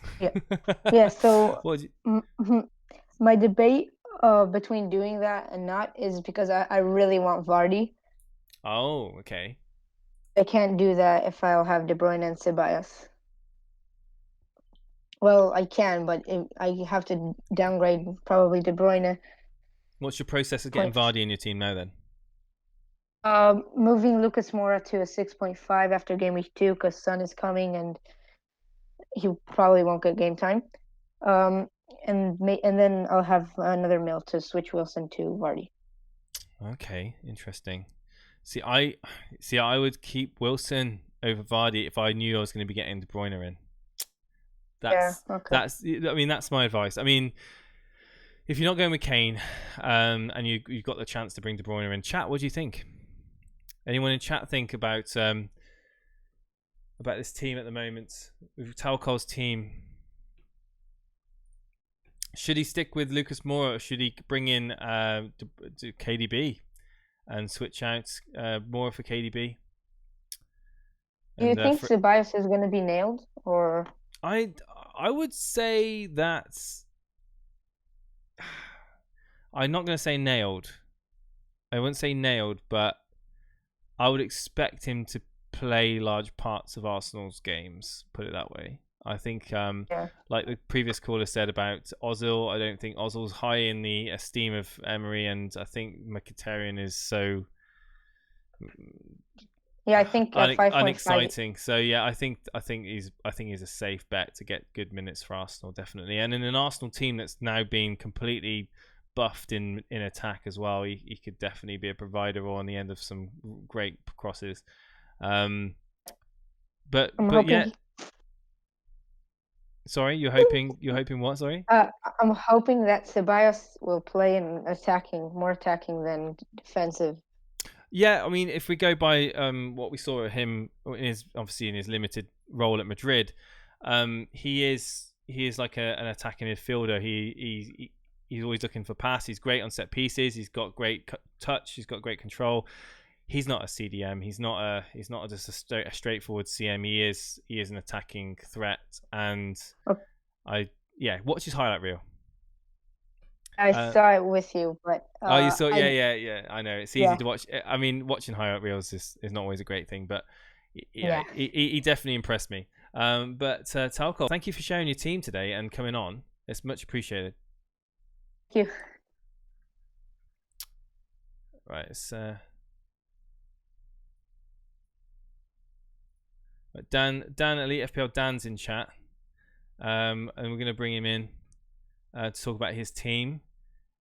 He's posted it in the Rate My Team, and I'm interested to see why he's gone with the players he's gone with. So let's bring him in. Dan, can you hear me? You're live on the FPL talk, the FPL call in. Hello. How's it going? Yes, good, thank you. So you've posted your team in the Rate My Team. Interestingly, you've gone with David Luiz in defence. Yeah. Talk to me. Why? All right. The reason why I had Azpilicueta for some time, and I was quite confident with him, but David Luiz obviously is on set pieces last season, and I've never rated David Luiz as a defender after they lost to Germany 7-1 when he played for Brazil, and just general games like last season, losing to like Man City away 6-0, and he's just had some horror shows as a defender. But attacking potential wise, I thought it could be a little differential there, and with the whole Lampard honeymoon period, it's just one I've got in for the moment. One of the guys in Discord was saying about, you should get David Luiz in because he's, good with his free kicks and more potential that way. So that was my thinking. Okay, no, I can see that. So I always kind of refer to you as the differential man. You always kind of go for those differentials, and you've mentioned it in the past. And I can see a number of differentials in that team come game week 1. I mean, are you you set on the majority of your picks there, or are these just picks that you've just you kind of selected at the moment, but come game week 1 you may be kind of sweating over? I'm talking about the likes of Decore. I'm talking about Deulofeu. Obviously, both got good fixtures at home to Brighton, and of course we've got Jimenez. Obviously, more expensive this season, but again, not in a lot of people's teams because obviously Wolves being in Europe and the fixtures not being so great. Are you planning to take advantage of these great players who've just been kind of on the peripheral because of their numerous factors? Is that what you're looking at? Obviously, Richarlison as well is another one that strikes me as a differential because we all know what he's like at the beginning of the season, and I'm sure you'll agree that he's being overlooked a bit with Sigurdsson now, and obviously Moise Kean coming in potentially. So start me with your double up on Watford then. Yeah, I mean, I think Deulofeu at 6.5 obviously was as a forward towards the end of last season and got some good returns. It is a tricky one. I've obviously invested heavily in my defence, and Deulofeu is somebody that's going to be a regular starter. Watford's fixtures are decent, but I have to admit, like you were asking me about, like how am I going to tweak my team? I am going to tweak my team a lot, but I just want a balance in my team, and it's this whole thing of sticking with Salah, Sterling, Trent Alexander-Arnold, that it's kind of like, because of that, it kind of throws everything else out of balance, out of sync, so to speak. So that's kind of not handicapped me. But I mean, Jimenez, as you know, like last season was amazing. I know, but the thing is, I know he's got this injury concern, and Wolves have got these Europa League games. So Yeah, I read somewhere it's like a 4,000 round trip or something, 4,000 mile round trip. I'm not quite sure if that's true, but their first fixture, it is something to bear in mind with Wolves, isn't it? Yeah, it's a tough one. I didn't trust Jota either. I know, obviously, Jay, I know Jota did like really well for you last season. Yeah. Obviously, there is that potential. Yeah, he's got a cracking player in that. I just wanted to look at. Obviously, I won't be playing Heaton in my team for the first game week, but I just wanted to look at a team and think every player is going to offer something to that team and not have too much dead weight. But Doucouré, was very high scoring for Watford last season. Started the season well, and Watford had a little purple patch. So if you remember that first 2 or 3 months, obviously they beat us 2-1, and they were riding high, and Doucouré was doing well. And Pereira, Deeney was playing crazily good as well, wasn't he? Troy Deeney at that point as well. It's Watford have always, I mean, they always seem to start relatively well and then kind of fizzle out, don't they, towards the latter parts of the season. But I mean, the team is different, and I think a lot of people in chat are saying that it's different. It's Hicks76 says, good to see different teams, whether I think they're bad or good. It's good to see difference. And I mean, you've got players that have got, I mean, I would say Wolves are fixtures wise, they're not so great, but I mean, in terms of Watford, obviously Chelsea after United, and I mean Everton. You've got 2 Everton. Their fixtures are good. You've gone for some pretty solid picks there, but then you've just kind of gone for plain differentials in Doucouré, Richarlison, Deulofeu, Jimenez, and now even David Luiz. I mean, you're not thoughting about maybe looking at Ake at all as an option? Yeah. Well, it's funny. Obviously, I was just in the Discord and we were talking about the games tonight. And obviously, Bournemouth are losing 4-3 to Lazio at the moment. But Ake's not playing. So I don't know about Ake, to be honest with you, with Bournemouth and that. I mean, Ake could end up moving before the transfer window shuts because he did really well last season. Absolutely. But it could be possible. But I just, I mean, it's funny you're saying about looking at it, doubling up on Watford. I could be risking it. I might look at Perez because that is an interesting one. But Richarlison, like I said, like last season a lot, he started the season really well last season when he moved from Watford. I know it was a big fee, and I can't get past those fixtures that Everton have got. They've got some tasty I think fixtures. either him or Sigurdsson, and I always refer to Sigurdsson as like FPL cult hero, are going to do some damage in those games because Everton have got some good fixtures. So I don't really see Richarlison as I don't see him as much of I don't know how to say this. Like, I think it's a pretty safe bet. Yeah, he's a good pick. He's a good pick. He's just not a popular pick. That's mainly it. And the reason is obviously people look at his form last season towards the end, and they didn't necessarily cast their mind back to how he started.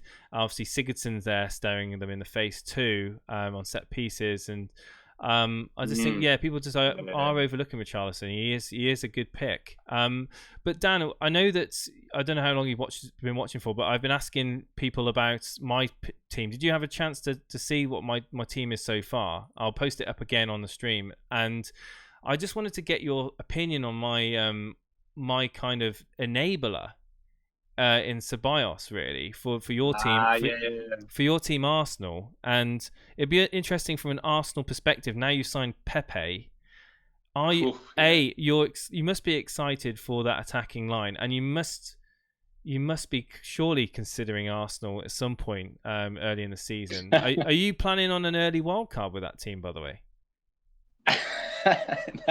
It's funny, like, because I've been chatting in Discord for like the last 20 minutes, and they were like, "Oh, who do you support?" And I was like, "Arsenal." And they were like, "Well, where are your Arsenal players in your team?" I mean, I've always thought, don't let club bias cloud your decisions with who you're going to pick. But Ceballos, he did well last Sunday against Lyon. He played really well, and he is basically there to replace Ramsey. I'm not saying he's going to be as good as Ramsey, but at 5.5, as you say, like an enabler, I could see him doing something against Burnley or Newcastle in the early games. And it's interesting that I've been told that Pepe's coming at 9.5. Yeah. What do you think about his price point? I mean, Pepe, I spoke earlier on about Pepe. One of only 2 players to score 20 plus goals and 10 plus assists in the top 5 European leagues alongside Messi. I mean, he is proven, isn't he? But 9.5, Premier League, a new atmosphere, new club. Is it the right price? Do you think it's a little bit too steep? It is a little bit steep. I would have thought. Well, I was guessing at 8.5 or 9, but obviously because his real life transfer is 72 million, which is just nuts. Thinking Arsenal. Well, obviously I know it's staggered payments, but it's nuts thinking we bought a player for that much. I just still pinching myself. I got very excited when I saw that we were going to buy him last Saturday. Although it's typical Arsenal, we need defenders. But I was gonna ask you about like what's going on at Arsenal at the moment. Are they just completely oblivious to the fact that there are defensive frailties there? Or are they genuinely just trying to score more goals than they concede? It's frustrating, but I'm disappointed with Koscielny because he's been there for like 9 years now, and it's a shame that that's happened. But Tierney, they just can't seem to get that done, which is frustrating. And I was saying to the guys in Discord as well, we're having a good chat about, getting players settled in pre-season. And it's like United have got 2 good defenders, really, to strengthen their backline. And that's kind of what we need because Bellerin and Holding are still coming back from injury. They won't be there necessarily for the start of the season. Yeah. And Mustafi is being booed during games, which I don't agree with, but I can kind of see why. But then, we lost 4-1 in the Europa League final without Mustafi. So I think Emery, like Steve-O said last season, Emery just sets the team up to attack. And he kind of doesn't... He likes players that work hard and track back, but he doesn't really think about defence. So do you think that Emery is going to tinker with that attacking line? And do you think there's going to be that frustrating... sub appearances, and obviously we know that Ceballos is there now. We've got obviously Mkhitaryan, we've got Ozil. There's going to be some rotation there, isn't there? Do you think that threats Pepe is going to be pretty much nailed for 90 minutes, or would you not be surprised if you see, Pepe being kind of eased in and given limited minutes come the beginning of the season? I don't know. I mean, it's difficult, Jay, because it's our record signing, so yeah, I know. I kind of imagine the pressure will be on to throw him right in, and obviously the owners of Arsenal, Kroenke and that, have been under a lot of pressure to spend some money. So I think he should be guaranteed at least, those kind of starts early on. But we've got the Europa League to factor in, and as you know, the Europa League just it plays havoc with guessing who's going to play on a Sunday. We've got Iwobi and we've got Mkhitaryan on such a high wage. Like, those players are going to need to get games at some point. So I think as we progress into the season, there is going to be risk of rotation with the games on the Thursday and then the games on the Sunday. But I think Pepe should be, one of the first picks. Well, so yeah. I mean, again, it could be a player on an early wildcard for a lot of people if he starts the season, running. And thank you for sharing your team. It's very different. It's a lot different to again. It's a team that's been completely different, which is great because I love to see the different thought processes. And Dan, with those kind of wildcard picks, almost like those kind of it'll probably be different tomorrow, Jay. Probably will, but we'll talk again on Sunday, and me and Steve will be streaming on Sunday, and we'll talk again about your team and see if there's any changes to it. All right, mate. Cheers. Thank you for coming on, Dan. Appreciate it. Cheers, mate. Wow. Again, another team that is varying. These teams are completely different. We've not had any team we've not had like teams with like 10 or so the same players. They've all been pretty much different, and it's great. I know Statman has been waiting for quite some time to come on the stream. Statman, we're going to bring you in now, and hopefully you've muted the stream and muted you can hear me, and you've unmuted yourself in Discord. So Statman, you're live on the FPL call-in. Can you hear me? Hi, Jason. You all good? I'm great, Statman. Thank you ever so much for waiting for so long. I know there's been a few of you in there for quite some time now. Have you been listening into the stream? I have. While I was in the waiting room, we were just chatting amongst ourselves. But before that, So first question. What do you think? I'm going to ask you about your team, but tonight I've revealed my team on the stream. I'm going to bring it up again for those people who haven't seen it. So we've got Ryan in goal. Could change, but it's probably going to stay as Ryan first. We've got Walker Peters, Alexander-Arnold, Zinchenko, Wan-Bissaka. We've got Salah, Sterling, Ceballos, and Perez, and up front we've got Wilson and Kane. Do you think I have done the right decision bringing Kane in, and obviously not De Bruyne, as another manager has basically got the mirror to me, but with KDB? That team sounds pretty strong. I'm a big Kane advocate. I've got him in mind at the minute with KDB. So basically, your defence is bringing up options that I'm thinking about in Wan-Bissaka. Primarily, but I like the Kane pick. I'm going to do the hokey cokey from Kane to Aubameyang on game week 2, and then back to Kane for game week 3. That's set in stone. Yeah, so that's the plan. I like it. Okay. So thank you. But we're here to bring your team up as well. We're here to talk about your team and kind of giving us a bit of a glimpse into it. Have you posted it recently at all? Just a second ago. Just a second ago. Let's have a quick look to see. If you give me a timestamp, it can help as well. But let me have a look. Statman, where are you? So guys, if you haven't already, just come and jump in on Discord and post your team in, and we can talk about it. If we're not able to get you on air, there's a lot of people that are in Discord that will be more than willing to give you feedback on your teams when we're offline as well. Could you do me a favor and give me a timestamp on that? I'm trying to find it at the moment. It's proving quite difficult. There's been a lot of people. How long ago did you do it?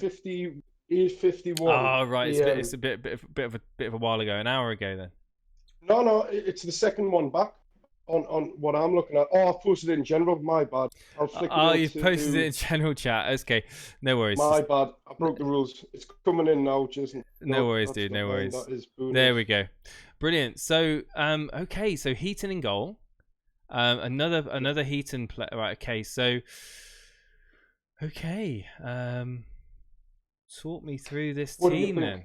Okay. I'll give you my initial pick. Right. So first of all, you've got Kane, De Bruyne, Salah, the big three, and you've built a team around them. And I like the Fraser Wilson. I think that's really strong. I like Wesley come game week 2 onwards. Game week 1 is kind of, but he could easily, like said in chat a minute ago, he could easily grab a penalty. You never know. Away at Tottenham, he could easily grab something there. I mean, he is quite an imposing figure. He's quite a big unit, and he's always got that chance. And it'd be interesting to see how he kind of comes into the Premier League. He's a player that's on my watch list anyway, for definite. And looking at it, it's again, you've got the Ceballos, you've got the money that's freed up there to go with De Bruyne, Kane, and Salah. I like the team. It's a 3-4-3 that's got balance to it. You've got you've got safe bets in that team. You've got very safe bets in that team, and you've got potential with Ceballos and Wesley game week 1. Obviously, fixtures afterwards do you well too. So are you? We just had we just talked about Kane, and we just talked about Kane going to Aubameyang game week 2. Is that something which is on your mind? Oh, 100%. It was just talking to Steve on one of the earlier streams that it was me arguing against Aubameyang captain and him on game week 1 against Newcastle, because I feel like Newcastle will. I'm a Newcastle fan. I think it's Steve Bruce's priority not to get turned over that game. So I personally don't think Arsenal will score many. It might be a 1-0, a 1-1, hopefully. So in talking about that, I then thought, well, how about going Kane against Villa, Aubameyang game week 2 against Burnley, who he scored 4 against last season, and then switching back again to Kane for game week 3 against Newcastle, because Newcastle have got a poor record against Spurs. So I mean, that is a very strong team. That's a very strong 11 all around. There will be people that will be saying to you, well, Ceballos is a bit of a punt, it's a bit of a risk. But like I've said as well, 5.5, that enabler, you allowed that one risk. You surely allowed that one risk. I don't consider Wesley a risk. I think he's with them fixtures. Yeah, with those fixtures, I wouldn't consider him a risk. And yeah, you've got a lot of potential in that team. I don't think. I mean, you could prove me. Obviously, you can prove me wrong and tell me differently. But I don't think the team come game week 1 deadline, I don't think is going to be massively different. If not a single change, I think you're kind of in the right direction there, aren't you? Yeah, the only the only potential moves I've got is just to accommodate Sterling, and that would have to be either Kane to Vardy and forget about the hokey-cokey with him and Aubameyang, which I was set on earlier in the season, but Kane looks pretty sharp. Arsenal, with Pepe coming in, they look like they could be beasts going forward. So it's basically Kane's in the firing line, or the other way to do it is to drop Fraser down to Barkley and to go Virgil van Dijk down to a 4.5, Target or Taylor. Yeah. And it's just weighing up whether, because I personally don't think Sterling will do well in game week 2 against Spurs. The only doesn't do well against the top 6 in the Premier League. So I think this is my team, but it's just the Sterling factor, the fear of not owning him. But I've just argued against my own point there. I think KDB can match him. Yeah, so you've chosen KDB over Sterling. There's people that said about the value factor that KDB brings at 9.5. We all know what he's capable of. We will expect that this season.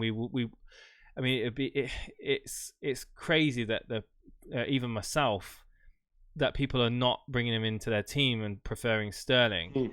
And I completely understand the logic in that. I do think you can't own everyone. You can only do what you can do, and I think the Kane Aubameyang is got potential to bring in a great points haul there, and I think it can easily cover Sterling with De Bruyne, and all around. I like your team. I do like your team. Maybe that dilemma with Sterling will see you chop and change Van Dijk down, like you said, to a 4.5. At the moment, I don't think you necessarily need to do that. It all comes down to, are you the kind of player that has all these ideas buzzing around in your mind, and the closer you get to deadline, are you prone to panicking and making panic transfers? Not at all.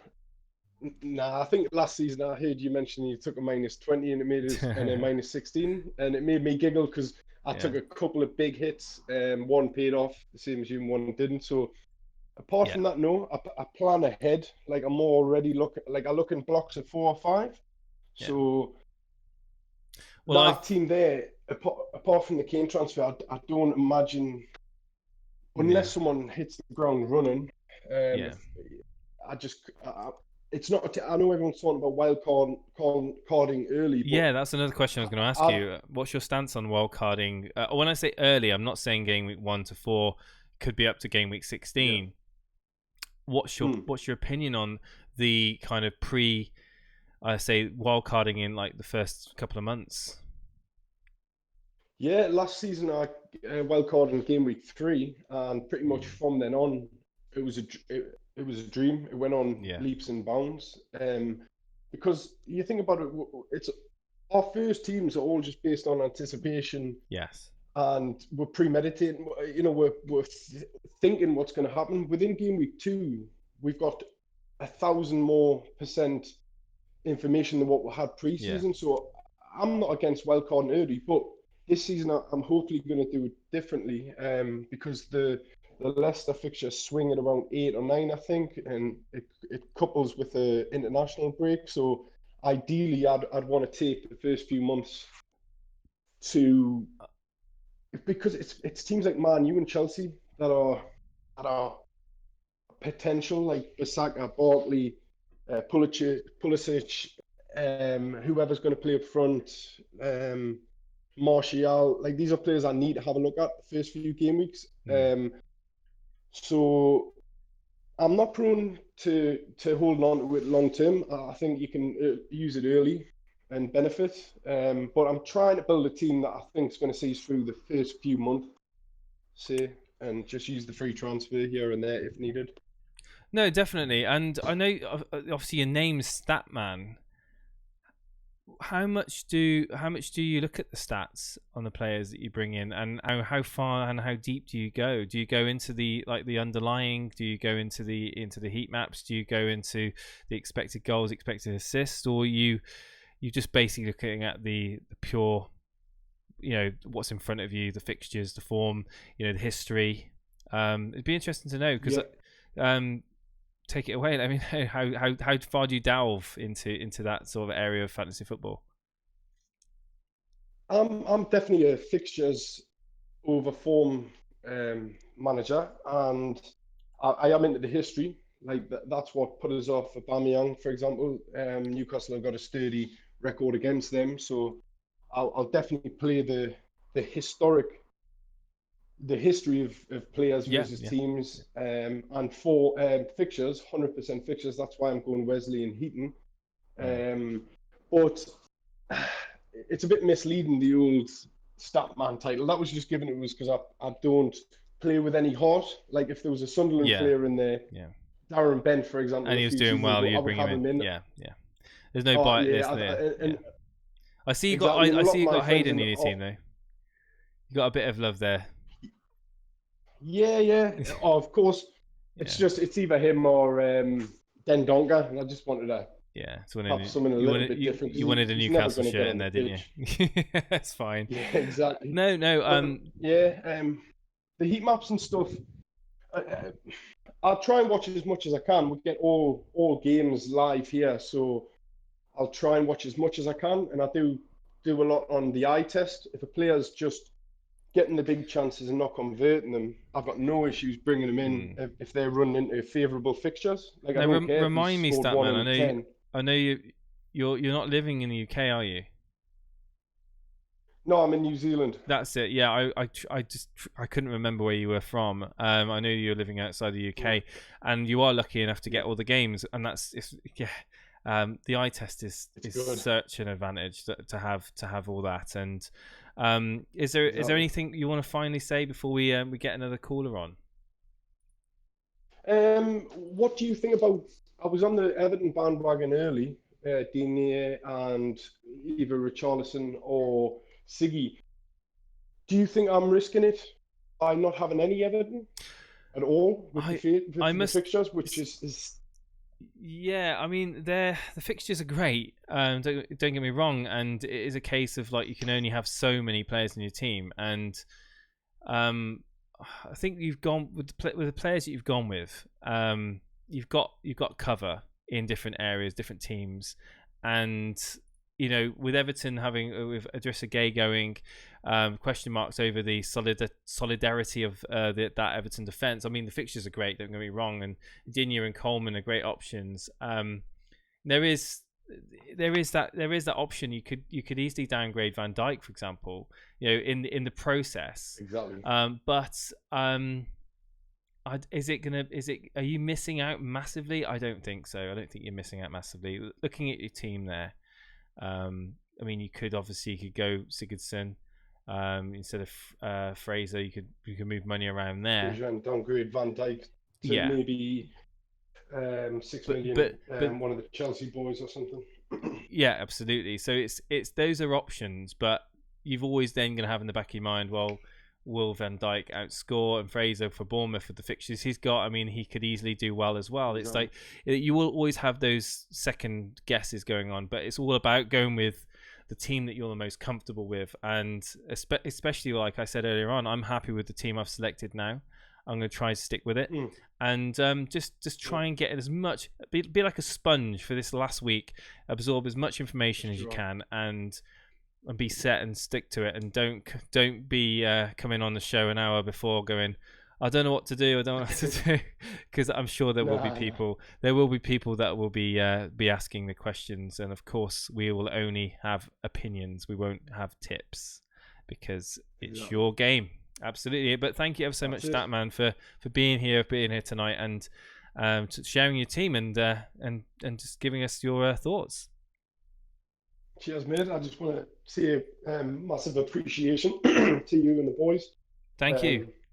I just stumbled across you recently and absolutely loving everything you are doing. So thank you very much. This is only the pre-season. We've got so much planned. We've got so much planned come game week 1. And first game week, we've got the tap sport prediction game, which we want to play alongside you guys, and we've actually got a prize pool for just the elite FPL community to play alongside and win up to £100 for getting these, and like even the jackpot, £500 a week.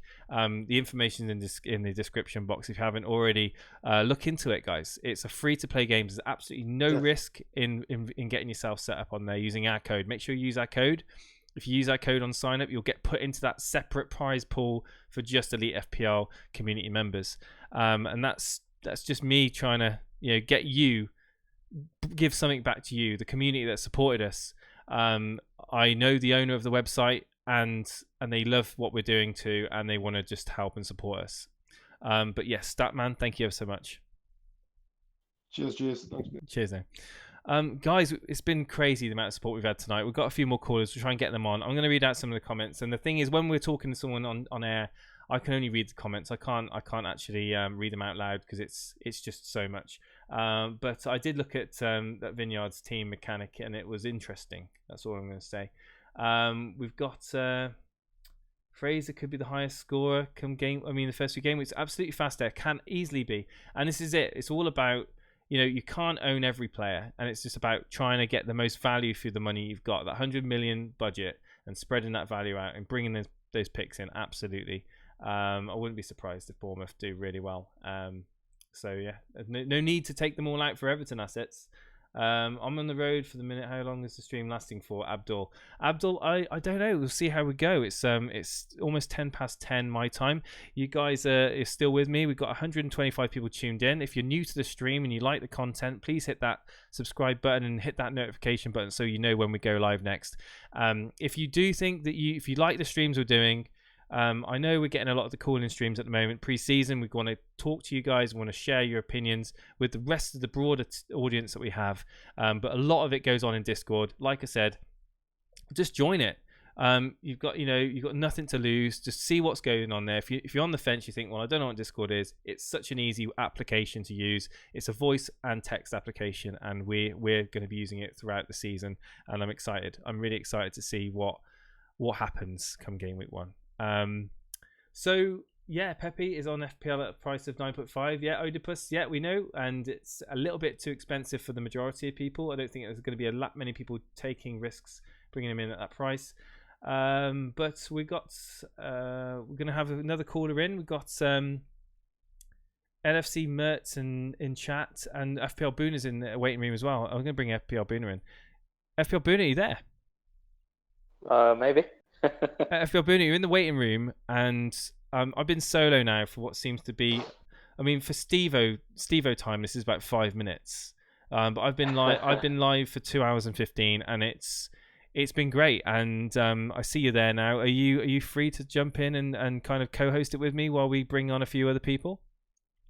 I'm only for about another 5-10 minutes, so I'll try to stay on. But I just wanted to come on and say my piece, because I've been seeing a lot of people saying blame Boona, blame Boona. So I come to say I want a bit of people saving me. So save Boona should start hashtagging. But yeah, Jason, you're doing a great job so far, mate. Keep it going. Thank you. And did you see the team that I've put up? And are you surprised that I've kind of listened to your suggestions in Walker Peters and Kane?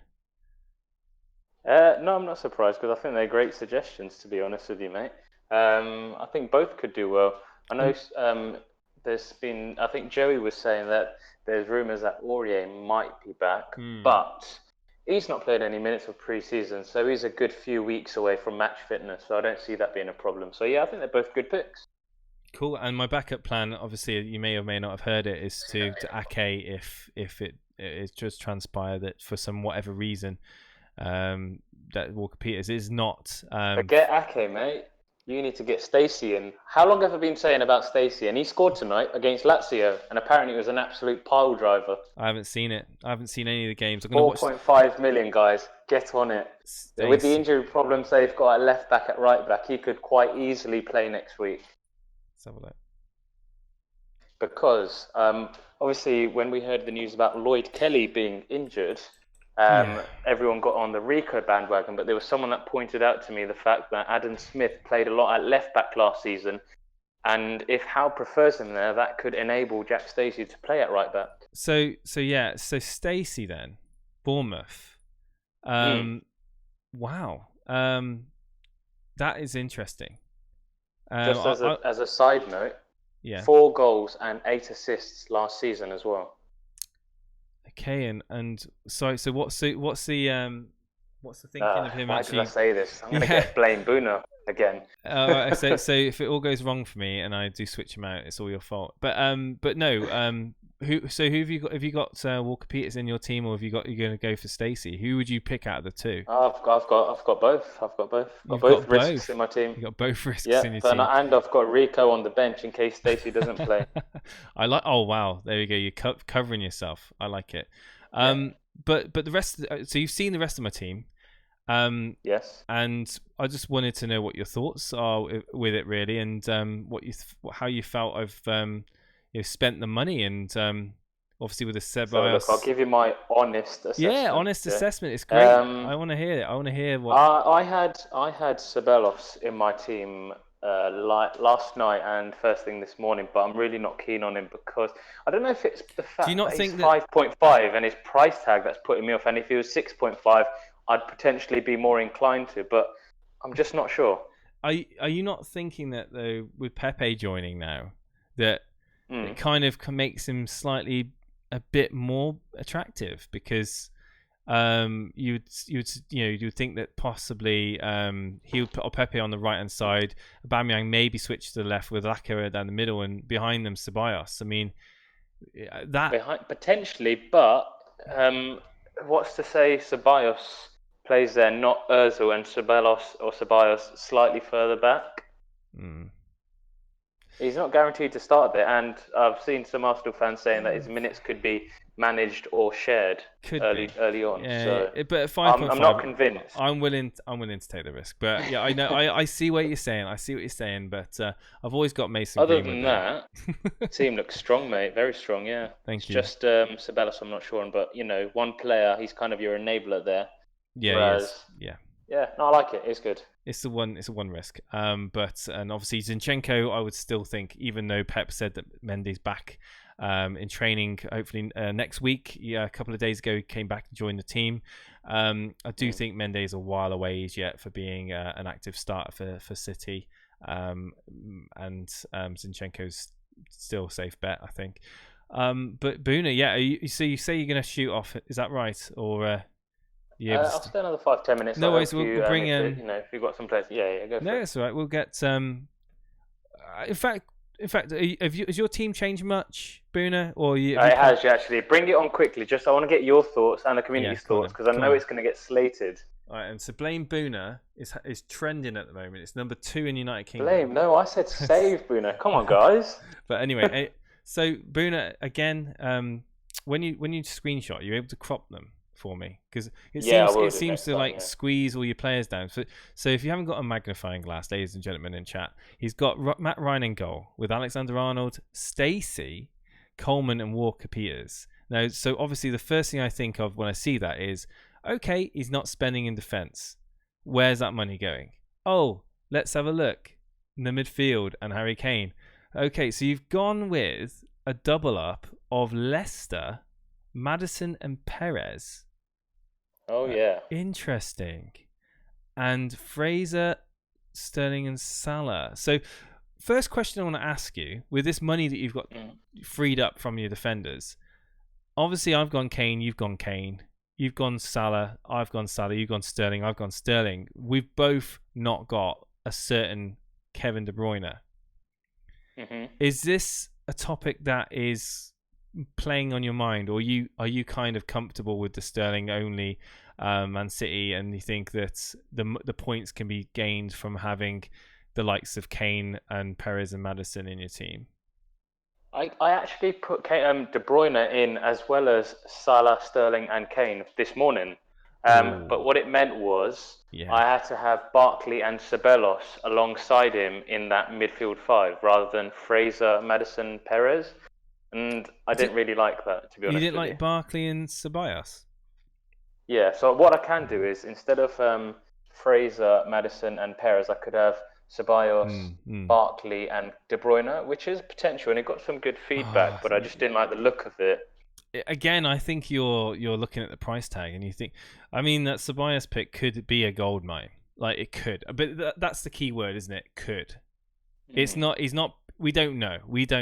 And we know that Maddison's a great player. We know that Perez for Newcastle last season played exceptionally well, and he scored tonight, I believe, as well. So I can see why you've done it. It's the safer of the two options. I would say it's a safer bet what you've done, but it'll be interesting to see how many more changes you make. Bruno, you're making them by the hour at the moment, it seems. Oh yes, I'm making plenty of changes right now, mate. Yeah, a good team, a good overall team, but you know that anyway because you know what you're doing. And Stacey, I mean, don't know much about Stacey, and I'll look forward to watching the highlights of tonight's matches later on today. Yeah. But He was an absolute pile driver, so it'd be worth seeing. Absolutely. I just want to bring someone in.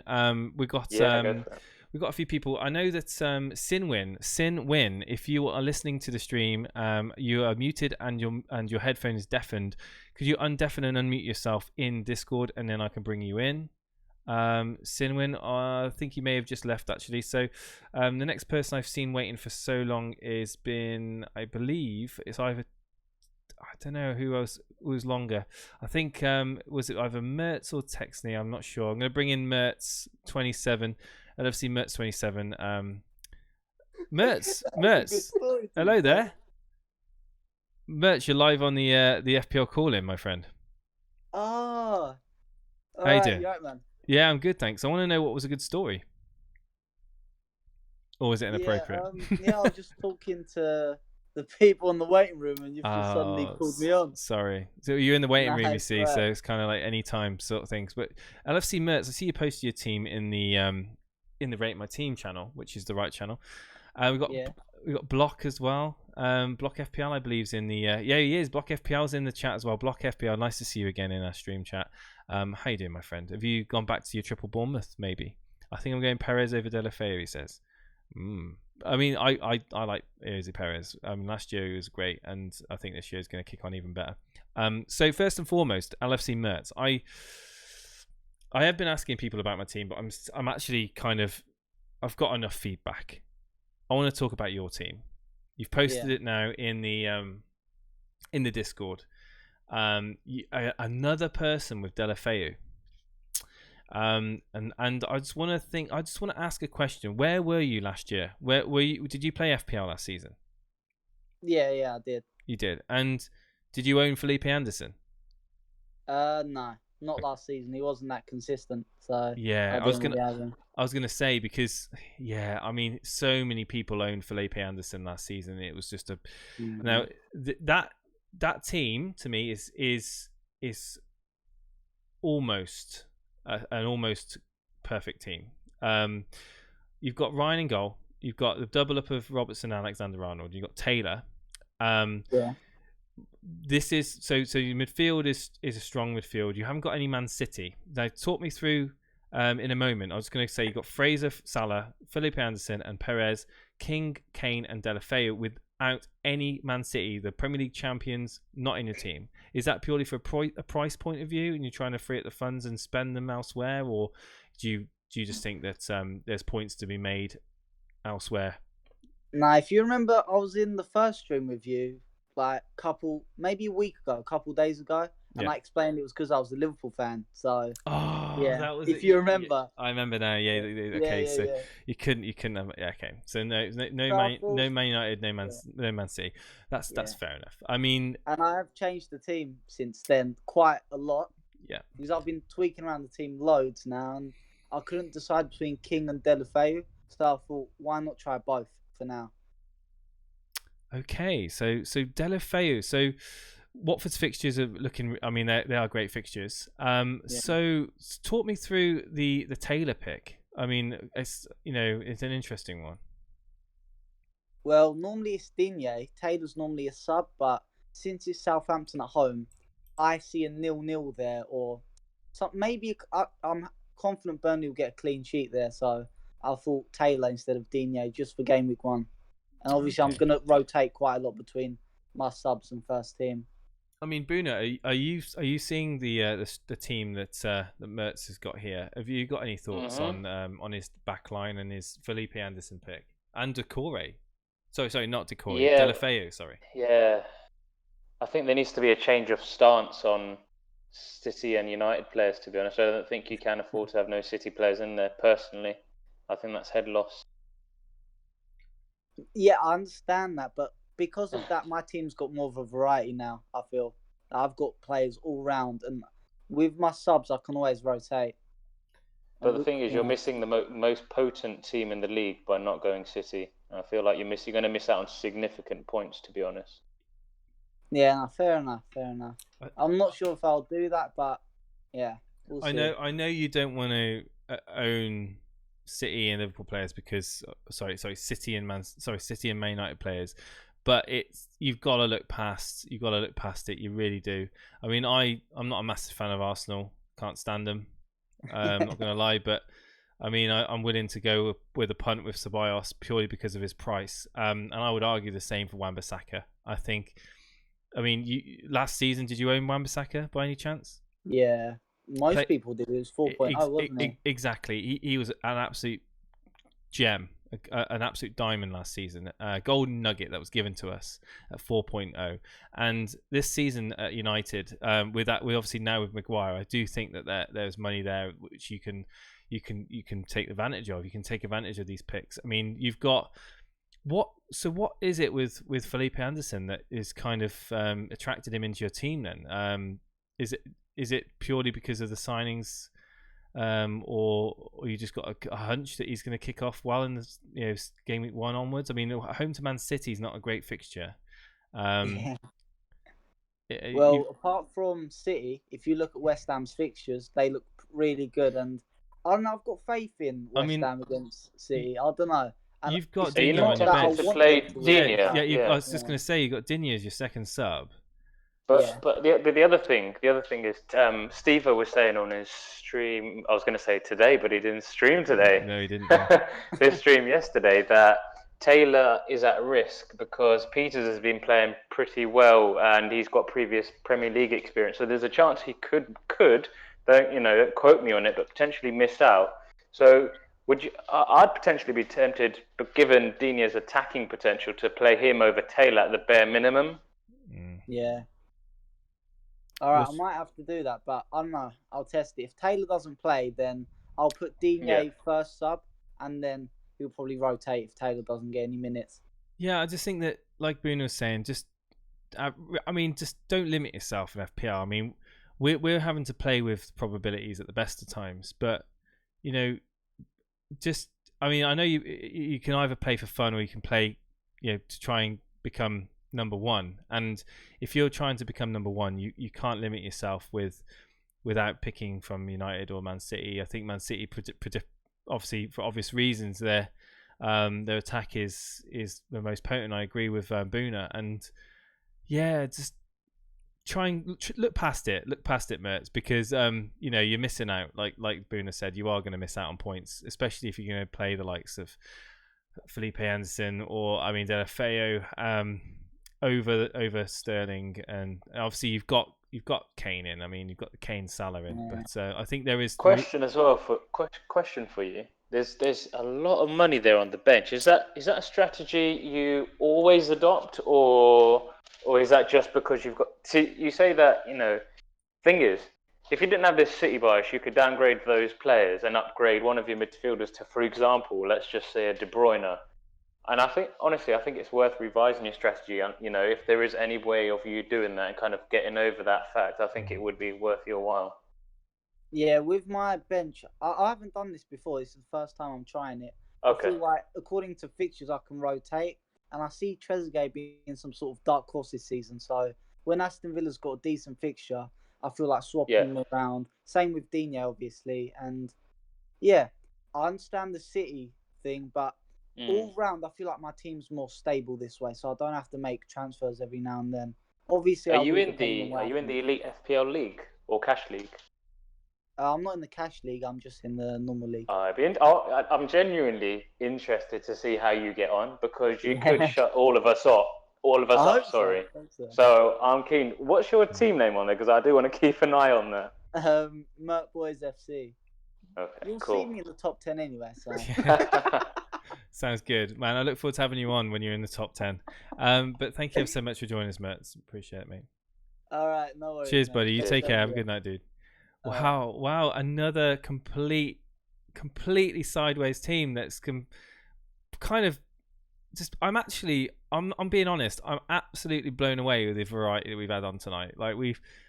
All I see in Reddit and other forum sites and on other whatever content platforms, I just see a lot of similar teams. And tonight, for whatever reason, I don't know if people are doing it because they're coming on air or whatever, but they've had completely different mindsets. We've seen complete different thought processes, and I just think it's absolutely marvelous. I think it is amazing, Boona. Don't you agree? I feel like they're doing it deliberately so they stand out. Well, they may be, but I don't know. He seemed pretty adamant he didn't want to bring any Man City in his team. Text. Do you know, it's a dubious strategy to follow. He's a braver man than me. I could not do that, mate. He is brave, man. Right, TXNY. We're going to bring you in now. You probably can hear me on stream. Please mute your stream. We'll bring you in. We're going to discuss your team and any other points you want to talk in FPL wise. We've been going for 2.5 hours. God, this is crazy. TNXY, can you hear me? You're live on the Elite FPL call-in. Welcome. How you doing? I'm doing great. Thank you ever so much. Texney, TXNY, what would you prefer to be called?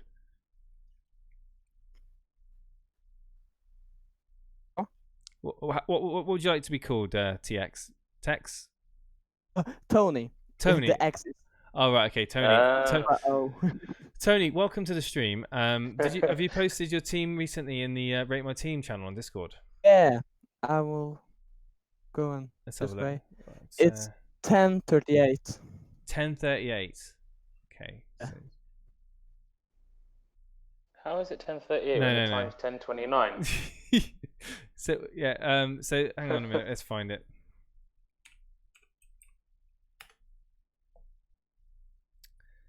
Can you post it again for me? Time travel exists. Yeah. Wait a second. Did you post it in the Rate My Team or did you post it in general? Rate My Team. Okay. Okay. While you're doing that, I'm just going to read out some of the comments in chat. I think. So yeah, bear with me a second. So we've got One Rovers blogs talking about Stacey as well. It's assisted the Lazio goal. Apparently, Boona, your Stacey kind of helped. Oh no, he's just. I think he's just trying to wind me up. Trying to wind Charlie. you up. Good old Charlie. Is he? Yeah. Is he right? Okay. Siggy and Fraser, or KDB and Pereira, or John. I would go Siggy and Fraser, the real Rafa. I would go out of those two picks. Even though I know as much, it depends if you've got Sterling already. If you haven't got Sterling already, then probably KDB. But if you got Sterling, I would go with Siggy and Fraser. Did you guys see that? Did you guys see that Ricardo Pereira assisted again? Rate my team. No, I didn't.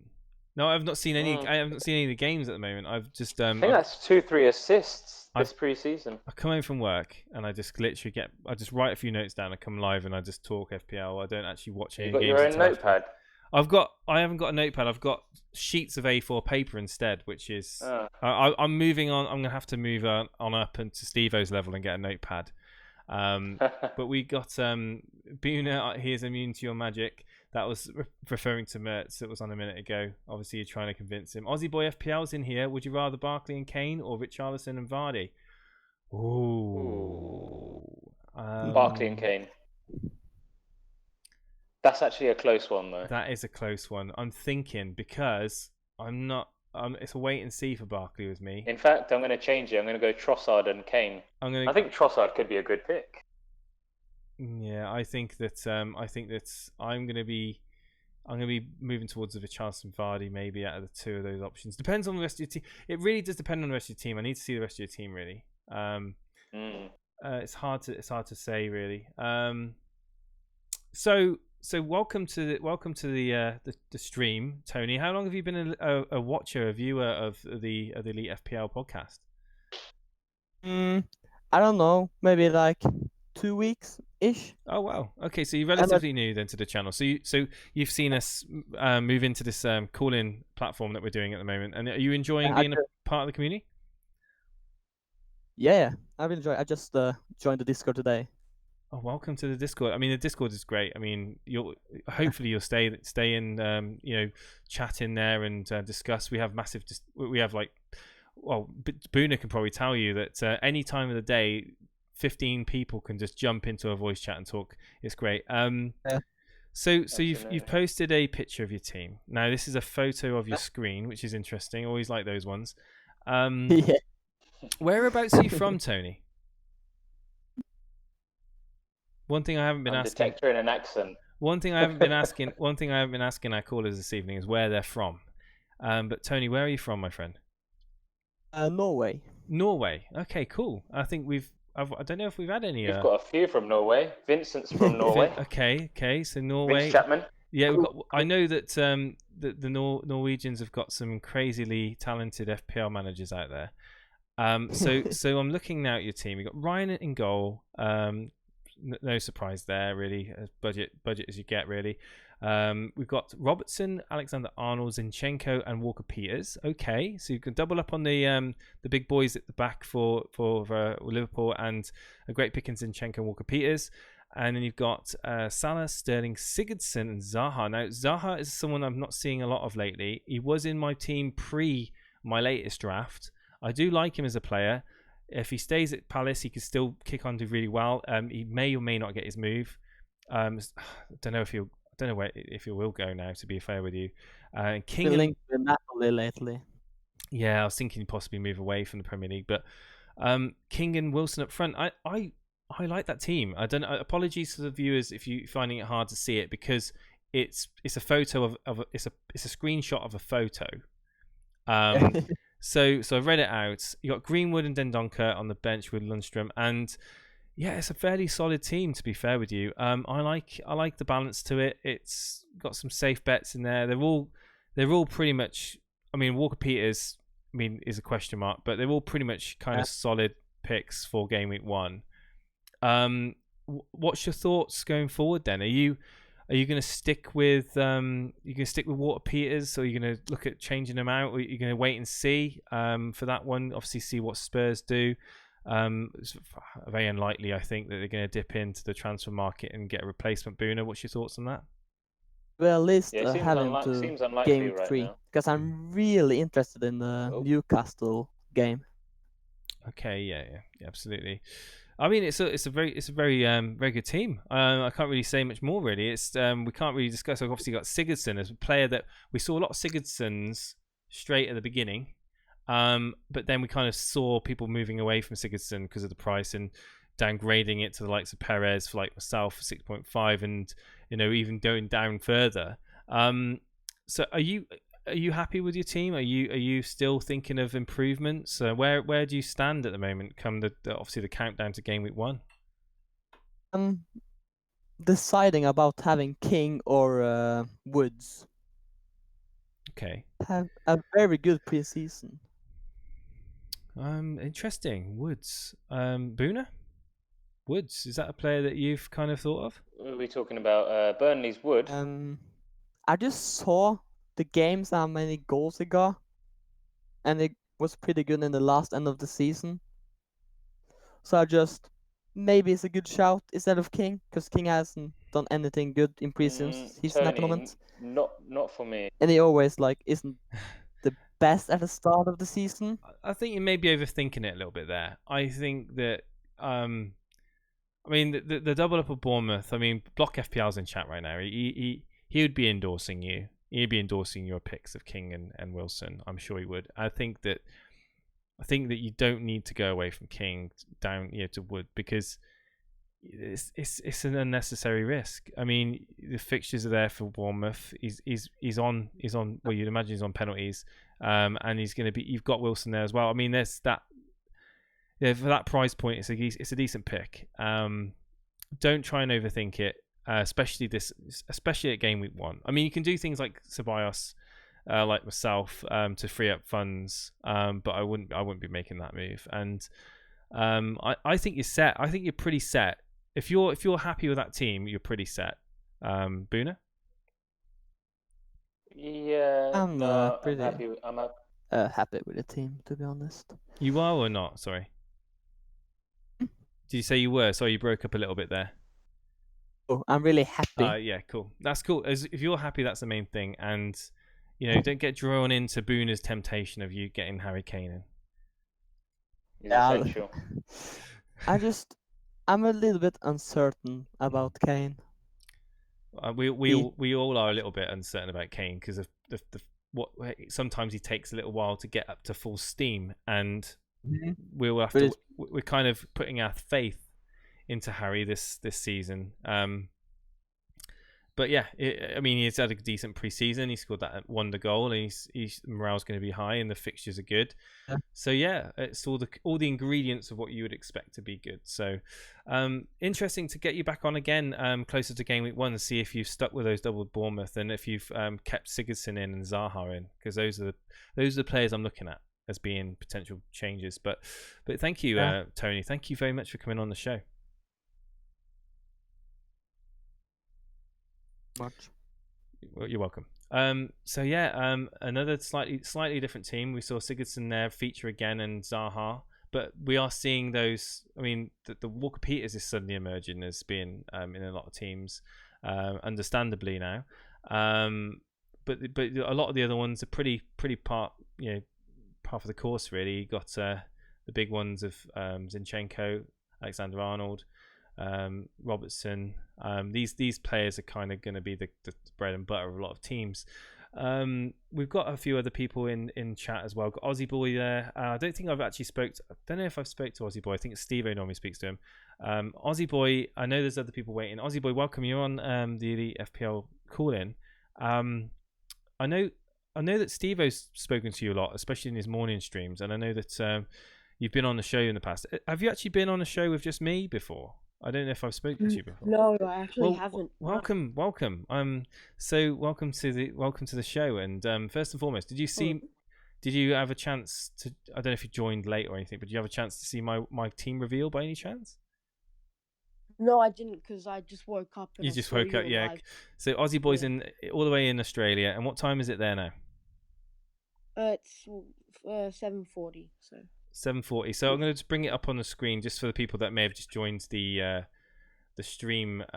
Morning, Aussie Boy. A bit late. So hello. Let me just bring up my team. So if you got the stream muted, you can probably see it now. I see it.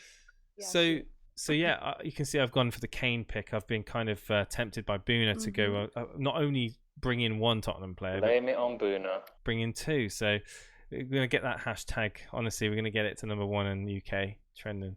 But what's your thoughts on it?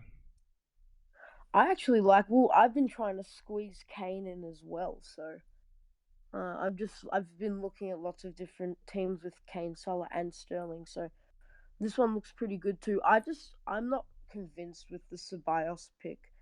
I'd rather go Barkley, at 6 million. So I'd rather cough up an extra 0.5. And yeah, but I like because the defense looks good. I like Walker Peters. I had him in for quite a bit. So I had him. I've had most of these players in my team at some point. Yeah. So I'd endorse them, but Cool. yeah, it's good. You've made a pretty well-rounded team with the 3 big boys in it. So. That's what I mean. I wanted to see if I could build a team that I was happy with Kane, Sterling, and Salah, like you just mentioned. I mean, I've been quite vocal on Discord. I've been waking up in the middle of the night some nights thinking I need Kane in my team, and I had like some sort of vision or some epiphany that Harry Kane's gonna get like 6 goals against Aston Villa in the first game, and I'm gonna That's be the exact same thing with me. And I think that do you know what? If I've got the minerals to do this, and I'm gonna captain Harry Kane game week 1. You've definitely not, Jason. But actually, you did take a -24 last season, so anything's possible. Here we go. Real quick, James in chat says, real quick, why Perez over Tillmans? After seeing both of the players play, I mean, last year Tillmans was great. I'm not going to deny it, but so was Perez. I liked from the eye. I just like Perez's movement. I like him as a player, and I think that there's going to be very little in between them this season. I think they're both going to be top picks. I just chose Perez. I just like Perez myself, but Tielemans is no denying a great pick as well. There's very little in it. But Aussie boy, have you posted your team in the Rate My Team channel? I have. I know Steve-O recently looked at it. Has it changed since you were on with Steve-O recently? Yeah, it has. Okay, yeah, so definitely. the Pope in goal. Obviously, we think he's going to be fine for game week 1. That's fine. Another squinting screenshot, unfortunately, but we'll bring it up. We've got Alexander Arnold, Zinchenko, Azpilicueta is a different pick. So we had Dan earlier on with David Luiz. You've got Azpilicueta. Chelsea defenders. Talk me through the Azpilicueta pick. Well, I just think he's good every year. He's consistent. And I think, and he's proven that under like various different managers, so I don't think that will change. He's completely nailed on. And he'll play every week. So, and I think they're they're a top 4 team. So, I think they should be good, or at worst a top 6 team. So, and you have to keep a decent amount of clean sheets, and I think he plays on right back, so he might get some balls in and stuff. So I like that pick over, say, but I'm just tempted a bit with Wan-Bissaka, what you've been saying. Yeah. I was going to ask you that. I was going to ask you that next. Yeah, 0.5 less, but I just prefer him, and I've had him for a long time. Surprisingly, I might be switching Zinchenko to Wan-Bissaka, but then I think, I don't have any City defenders, and then it makes my head go. I think Zinchenko is an absolute bargain entry into the Man City defense. I think that it is a pretty. It's a bit of a no-brainer for me to have him in, to be honest with you. I think the Wan-Bissaka pick is. I mean, people are saying that I'm biased because I'm a United supporter, but I do stand by Wan-Bissaka. I admired him last season. I had him at the beginning. I think he, as a defender, he's got all the qualities that you need as a right back. He's got the speed, he's got the momentum to get forward and get some balls into the box. Yeah, he's. I don't think he's a risk. I think United's fixtures aren't the best, but just it wouldn't surprise me now with Maguire's there that we can grind some clean sheets out and get a couple of goals to win 1-0 and 2-0. But yeah, definitely I respect the Azpilicueta pick. I do. He's been so good for so many people over the years. Obviously Alonso as well over the years, but obviously people went generally for Alonso. But the main talking point really is your Jota pick as well. Like Wolves, obviously, last season he was a midfielder. Now he's a striker. You've gone with Wesley, Vardy, and Jota, with the midfield of Salah, Sterling, Richarlison, Perez. So talk me through your faith in Jota come game week 1 away at Leicester. Yeah, I have quite a lot of faith in him. I think his pre-season has been extraordinary. He's been really good. He scored in the Europe game, and it looks like they're going to be winning that Europa League game. He's just been good through pre-season. Ever since they moved him to striker, he's been amazing. And I don't see any of these new signings really, making a difference in his role or his or how he plays. And he's just a great pick. And also people bring up the fixtures, but Wolves did really well against the top sides last year. So they did, yeah, they did. I don't including Leicester, who they played in, and Jota got 3 goals, cheeky hat trick. So yeah, and he's just. I'm a fan of history, and I like seeing players I like picking players that have done well against the team that they're going to be playing against in previous seasons. So I think you could be onto something with a Jota pick. I like that team, Aussie boy. I really do. I think that you've got some outside picks, especially with Charleston as well. Someone that's been shadowed a bit now. Vardy, a player that I brought in on my first ever draft. That seemed like months ago now when I brought him in, and I think that it's one of those teams where if the popular picks don't perform, you could propel yourself right up to the top of the leagues. And you've still got cover with Salah, you've still got Sterling, but you've just got so many of those sort of I hate to say the word differential, but you know what I mean. It's kind of the well, they're proven differentials. Yeah. So it's like players, they're not risks, but they'll still perform. Yeah, you've got That's why I like. You've got the alternatives. That's the best word to use. The alternative picks. You've got solid alternatives. And another player that's obviously another manager that's got Wesley. First game's a bit toughy, but who knows? He may be able to sneak something. Obviously, us Walker Peters owners are going to be gutted if he does, but he looks like a pretty talented individual for Villa. And going forward, I wouldn't be surprised if people do jump on him, especially with the fixtures.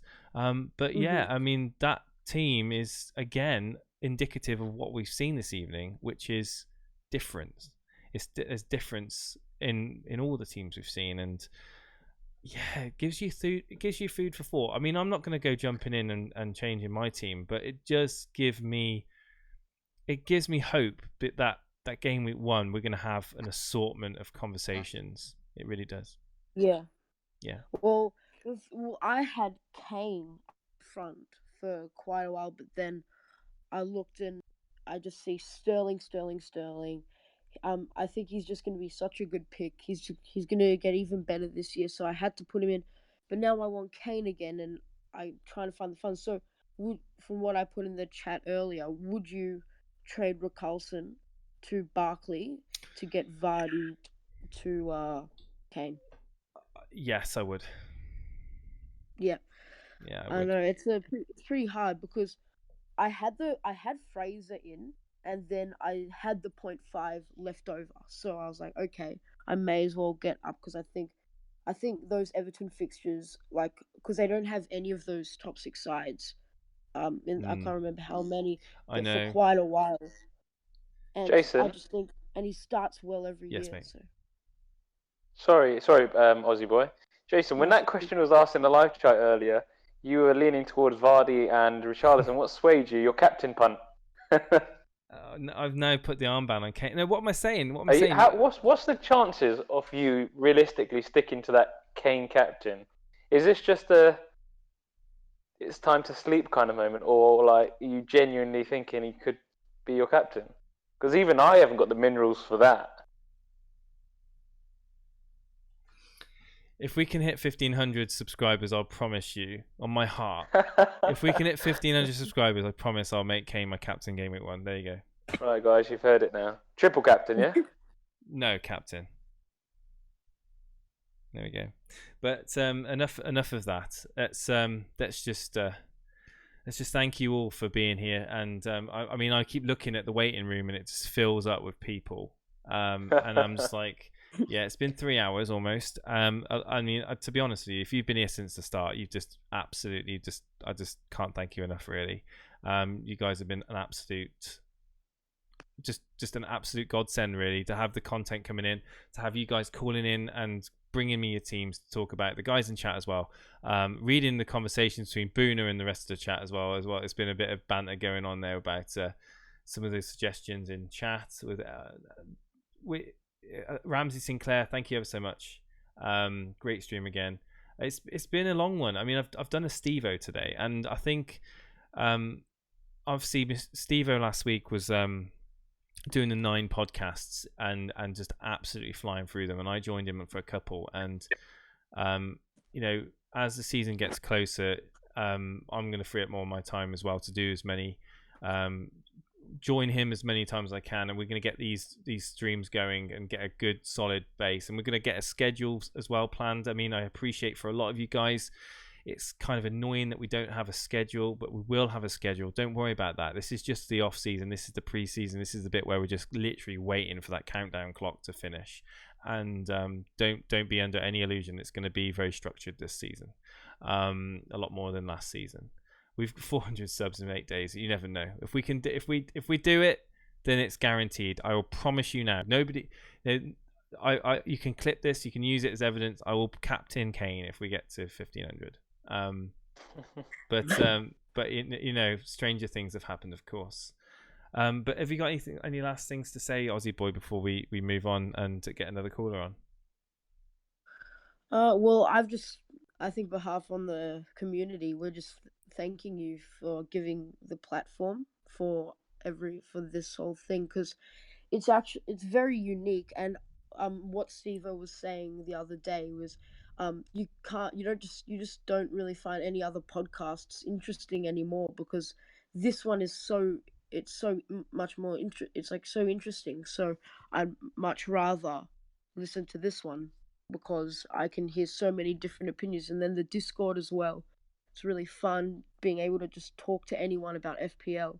It's great. Yeah, I mean, we just want to be different. That's all we want to do. We want to give someone give someone that's had a good week, give someone that's had a bad week the opportunity to share, because the part of the enjoyment from FPL is sharing with others, and there's going to be highs, there's going to be lows this season, believe you me. And the rivalry between all of you guys in the community, you know, it's just going to be mental. It really, really is. And I can't wait. I can't wait to get you guys on ranting. I can't wait to get you guys on jumping for joy. It's going to be great. And I look forward to sharing it with all of you guys. And Brew's had a super chat. Brew, you need to stop spending my money. You just stop spending money. Brew donated £5 through super chat. Us Spurs Thank fans, you, Jason. you know, we we're like appreciate that. everything you are doing. I appreciate that. I mean, Brew, I've sent you a mug out, my friend. They've literally don't worry about it. I mean, this is just we're not used to. Me and Steve have had this conversation. We're not used to this. We're used to having a very small audience, and it's grown so much. And rapidly as well. Like I said on the previous podcast, we've adapted and we've moved on and we've changed things, and we need to get Steve-O we need to educate Steve-O in the rules of tech. Like, we need to get him up to date in the 21st century, and everything that the support you're giving, like, I mean, it's unbelievable. But everything goes back into the stream, and everything will be used to improve the stream. And if that means getting Steve-O a fancy little light, if that means getting him a better camera, hey, we might be able to get him on HD. You never know. But it's just amazing, and we never ask for it. We never would expect it. And Brew, you're an absolute legend. Thank you ever so much for that. I can't thank you enough. I can't actually find the words to actually thank you enough for the support you guys, all of you guys, have done. An amazing job at supporting us. Aussie boy, I know you've joined Steve-O in the past as a co-host. You're happy to stay in the chat. I don't mind. And we'll get a few more people on. I feel like we need to. No, it's fine. People have It's been waiting fine. for so long to Because come I have on. to go soon anyway, so it's all good. That's fine. So 3 hour Jason, mark. I'll leave you with Aussie Boy, and I'll head off if that's all right, bud. Absolutely fine, dude. Absolutely fine. All right, Have a good pal? night. Speak No soon. worries. Take it easy. Dude. Cheers for that. Bye. Thank you. Cheers. Thank you. Squeaky Bum Time, also known as Brett Mollison's been waiting for so long to come in. So Brett Mollison, if you're still there, please unmute yourself. We'll bring you in.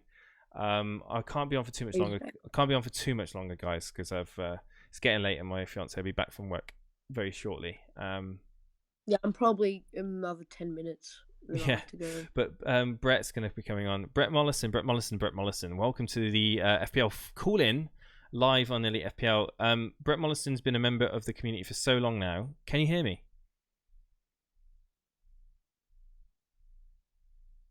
It takes a few minutes for sound to get to Australia and come back. Mate, no, you can't hear me. Okay, Brett, sorry, buddy. I tried. Must be something wrong there with the. Well, he's not talking, so he's maybe AFK or something. But let's see if we can bring in Theo. I think Theo's been waiting for quite some time. Theo, can you hear me? You're live on the FPL talk or the FPL call in, I should say. Yeah. Can you hear me? I can hear you fine. Welcome, my friend, to the show and to the 3 hour mark. We've hit the 3 hour mark. We're getting to the dying embers of the stream now. And have you been with us most of the way through? Because you seem like you've been waiting for quite some time to come in, and it's been a long one, hasn't it? Yeah, it has been a long one. I've been here most of the time. I'm trying to. Does anyone know what Steve-O's record is? Can anyone tell me what Steve-O's record is, guys? Someone in chat surely knows. I want to try and break. It's like 3 hours and something. I'm not sure. 3 hours 22. 3 hours. A couple of days ago. 3 hours 22. Okay, fine. If we can go for 20, 25 minutes, we can do it. So first and foremost, Theo, have you posted your team in the Rate My Team? Because I want to see what it consists of. Yeah, 20 minutes ago, I think. Let's have a look there, seconds. Do you have a chance to look at my team? Yes. Cool. I saw it up. Yeah. Cool, excellent. So basically, we're going to talk about your team. Now you've gone with Wan-Bissaka, gone with Walker Peters, gone with Alexander Arnold, you've gone with Digne. So similar picks to me, but obviously with a Digne pick. This is where it gets different to me. You've gone with De Bruyne and Sterling, no Salah, with Richarlison, Tielemans, Kane. Yeah, see this is the whole choice. This is the choice now where you can. Do you go with Salah? Don't you go with Salah? Are you not convinced then that Salah's quite ready for game week 1? Are you thinking that he's not going to start the season relatively strong, and that you're kind of De Bruyne's got the potential to not only match but outscore Mohamed Salah? Yeah, I do. I'll obviously try and bring Salah in when he hits form, but I feel like he'll have another slow start and De Bruyne could outscore him. Yeah, I can see that definitely. I mean, it's the Richarlison again. It's another team with Richarlison in the long lost Richarlison. The fixtures for Everton, we've talked about fixtures. I mean, they are so nice. I like the team you've set out here. I really do. I think it's a really strong team. It's a good all around. It's been thought that's been put in. You're a Tielemans man over Perez, it seems. Did you ever did you consider Perez, or were you set on Tielemans? Oh, I made this team before today's game, so I'll probably switch. Of course. You can't really knee jerk on pre-season, but obviously I know De Bruyne has had a massive, a great start pre-season. You know, he's looking fit, and he is going to be on my worry list of players that I don't own. Talk me through Richarlison. What makes Richarlison be a player that you want in your team? Is it purely on history, or is it on fixtures, or what? I think it's a mixture of fixtures. I'm a fan, so I'm obviously going to have an Everton mid in there. And I think with Keane signing, he'll be playing on the left. So he was scoring goals on the left. He was really improving, and I reckon he'll have another fast start. And you've got the Harry Kane vice captain and Sterling captain. You've seen, or you may have seen, that I've switched my armband to Kane. Do you think that could be an option for you? Obviously, you don't own Salah. Have you thought about the armband on Kane at all at home to Aston Villa? Yeah, I've had it on Kane most of the preseason, but I switched it to Sterling when I saw his history against West Ham. Yeah, it's a bit of a headache, isn't it, when you've not got Salah in your team, I suppose, and obviously the majority of people will captain Salah. You've got a bit of you're too spoiled for choice in a way, aren't you? In a weird way, but yeah, I mean, I think either option would be good. I'm just looking at this and I'm just thinking, like, are you? The obvious question is, and I will say it, are you worried that you're going to have to make some serious changes to get Salah in if he does start the season on a high, really? I mean, and where would you sacrifice? Obviously, we don't know how Kane is going to get on, but I would imagine that Kane would be a candidate if he doesn't start the season well to bring in Salah. Is that the sort of thought process as it goes through your mind at the moment, or? Yeah. If I wanted to bring Salah in, it's sacrificing Kane, but it depends on how my team goes. I could downgrade Richarlison and upgrade De Bruyne. Yeah. That's interesting. Another question I want to ask you, I've asked a few people as well, and there's a split. Well, I would say almost a split in opinion. Are you one of the people that kind of look to wildcard early if things aren't 100% going right? And if not, why not? Yeah, I'm looking to wildcard fairly early. I've planned for game week 8. I've planned my team around game week 8 fixtures. Brilliant. Okay, brilliant. Yeah. Okay, that's great to hear. So have you got any questions or anything you want to ask? Because I mean, I don't really think that you've got any fires that need putting out in your team. I think it looks pretty set, to be honest. I mean, are you happy? Are you confident your team's going to look similar to this come game week 1, or are you still playing with players in each position at this time? Oh, I've had this team for almost a week now, and I think it'll be the exact same. Wow, almost a week. So a team that's almost, so you must be pretty set on it. So that's good news. So are you not going to be sweating come the game week 1 deadline? Are you one of these people that will kind of look to get some last minute changes, or are you pretty calm when it comes to deadlines? Yeah, I think I'll be sweating to get maybe Salah in if I change my mind. You're going to see all those teams with Salah in. Yeah, it's going to be, just try not to be swayed by the masses. Just go with your gut, man. Go with your gut, and yeah, I will. But yeah, but thanks for joining. I mean, if you've got anything else you want to say before we get someone else onto the show. Just Wan-Bissaka or Zinchenko for you. Wan-Bissaka or Zinchenko. I own both, but if I was to choose between Zinchenko. Yeah, I would go with Zinchenko, purely because of the fixtures, and but if there was threat with Mendy coming back, then of course that would change back to Wan-Bissaka. But looking at the fixtures and looking at the respective teams and the fixtures going in, I would probably go with Zinchenko over Wan-Bissaka. I was thinking with the wildcard game week 8, United have got like 5 green fixtures in a row. So I'd bring Wan-Bissaka in. There you go. That to me would be a logical plan. I've got both of them in. You haven't. You've got Digne in your team. That would sound more logical plan. Zinchenko then to Wan-Bissaka game week 8. That's the sound plan. But yeah, thank you for coming on, Theo. I appreciate it. Yep, thanks for having me. Appreciate it. Speak to you soon, dude. Thank you. Wow. We are now 10 minutes past the 3-hour mark. Feeling it, guys. I'm not gonna lie. I don't know how Steve-O does it. I think he must just drink like 6 bottles of water in the time that he takes to do his streams. I think we're gonna draw to a close. Because we keep getting a stream of people in the waiting room, and I really need to kind of wrap it up now. So.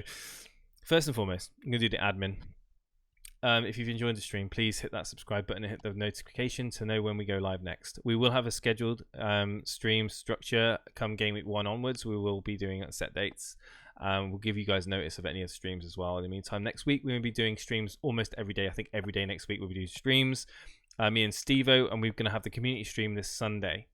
If I haven't covered anything, if you want to give an opinion that I haven't answered, come and join our Discord. You can speak to me, and you can speak to Booney, you can speak to Aussie FPL, you can speak to all of us in Discord. We're all there to speak to, get opinions shared, and talk in the voice channels. So we've got hangout rooms, we've got the Rate My Team room, we've got the general chat. We're all a friendly bunch of people. You're not ever going to get shot down by putting your team selection in there. That's not what we're about. We're about engaging, we're about inclusion, we're about talking, and just the diversity in teams that we're seeing and the friendliness of the community. It's just somewhere that I can't recommend enough. And just want to say again, thank you to all of you guys that have come on the stream tonight, Aussie Boy and everyone else that's come on as a guest to kind of just give us their opinion on their teams, and all of you guys in chat that have and have not been replied to. I have read through majority of the messages. We just can't do multiple things at once, unfortunately. So but thank you again for everything you do to support us, and I look forward to the next time. And thank you ever so much for that sub, Jefferson Van Dyke. Thank you ever so much. And again, Sunday night we'll be streaming again. So I think that's it. Good night. Take care. Just of interest, whereabouts are you? Not in the world, but are you near like an industrial machine or something? It's very 2 seconds. Just ask a couple of questions. I just needed to get the door for a second. No Sorry. problem, This is what happens when you're live. What's going on? No, not really. I'm waiting to go to gym. What about yourself? Live on YouTube doing a stream. Why do you feel that you're constantly changing your teammate? Is it just there's just so many ideas? So many ideas, so many different perspectives. I blame Brett Mollison for his 5 at back, because when you see my new team, wow. Brighton home, they couldn't buy a goal in the last season. Well, I don't know. Dan's got Glenn Murray. I think he'll have a word to say about that. I'm detecting possibly a German accent. I'm probably completely way out. But where are you calling us from? South Africa. On the first day, I literally just typed in FPL, like first draft, and yours came up like first. So I thought, oh, well, I'll watch one of the live streams when it comes on. And then I thought, this is a bit long, isn't it? About 2 hours in. And then 3 hours later, well, an hour later, I was like, yeah, these seem alright, you know. Steven's not that bad. I have one question for you. I want you to predict the order of the Elite FPL ranking. So, like, who do you think will finish first, second, and third out of y'all three this season? So it's certainly, no disrespect to Dan, but it's certainly going to be between me and Jason. And right now, as it stands, I'd go with Jason because my history suggests that I'm going to be having a bad season. So I've got the 5 at the back. I just see a lot of value there.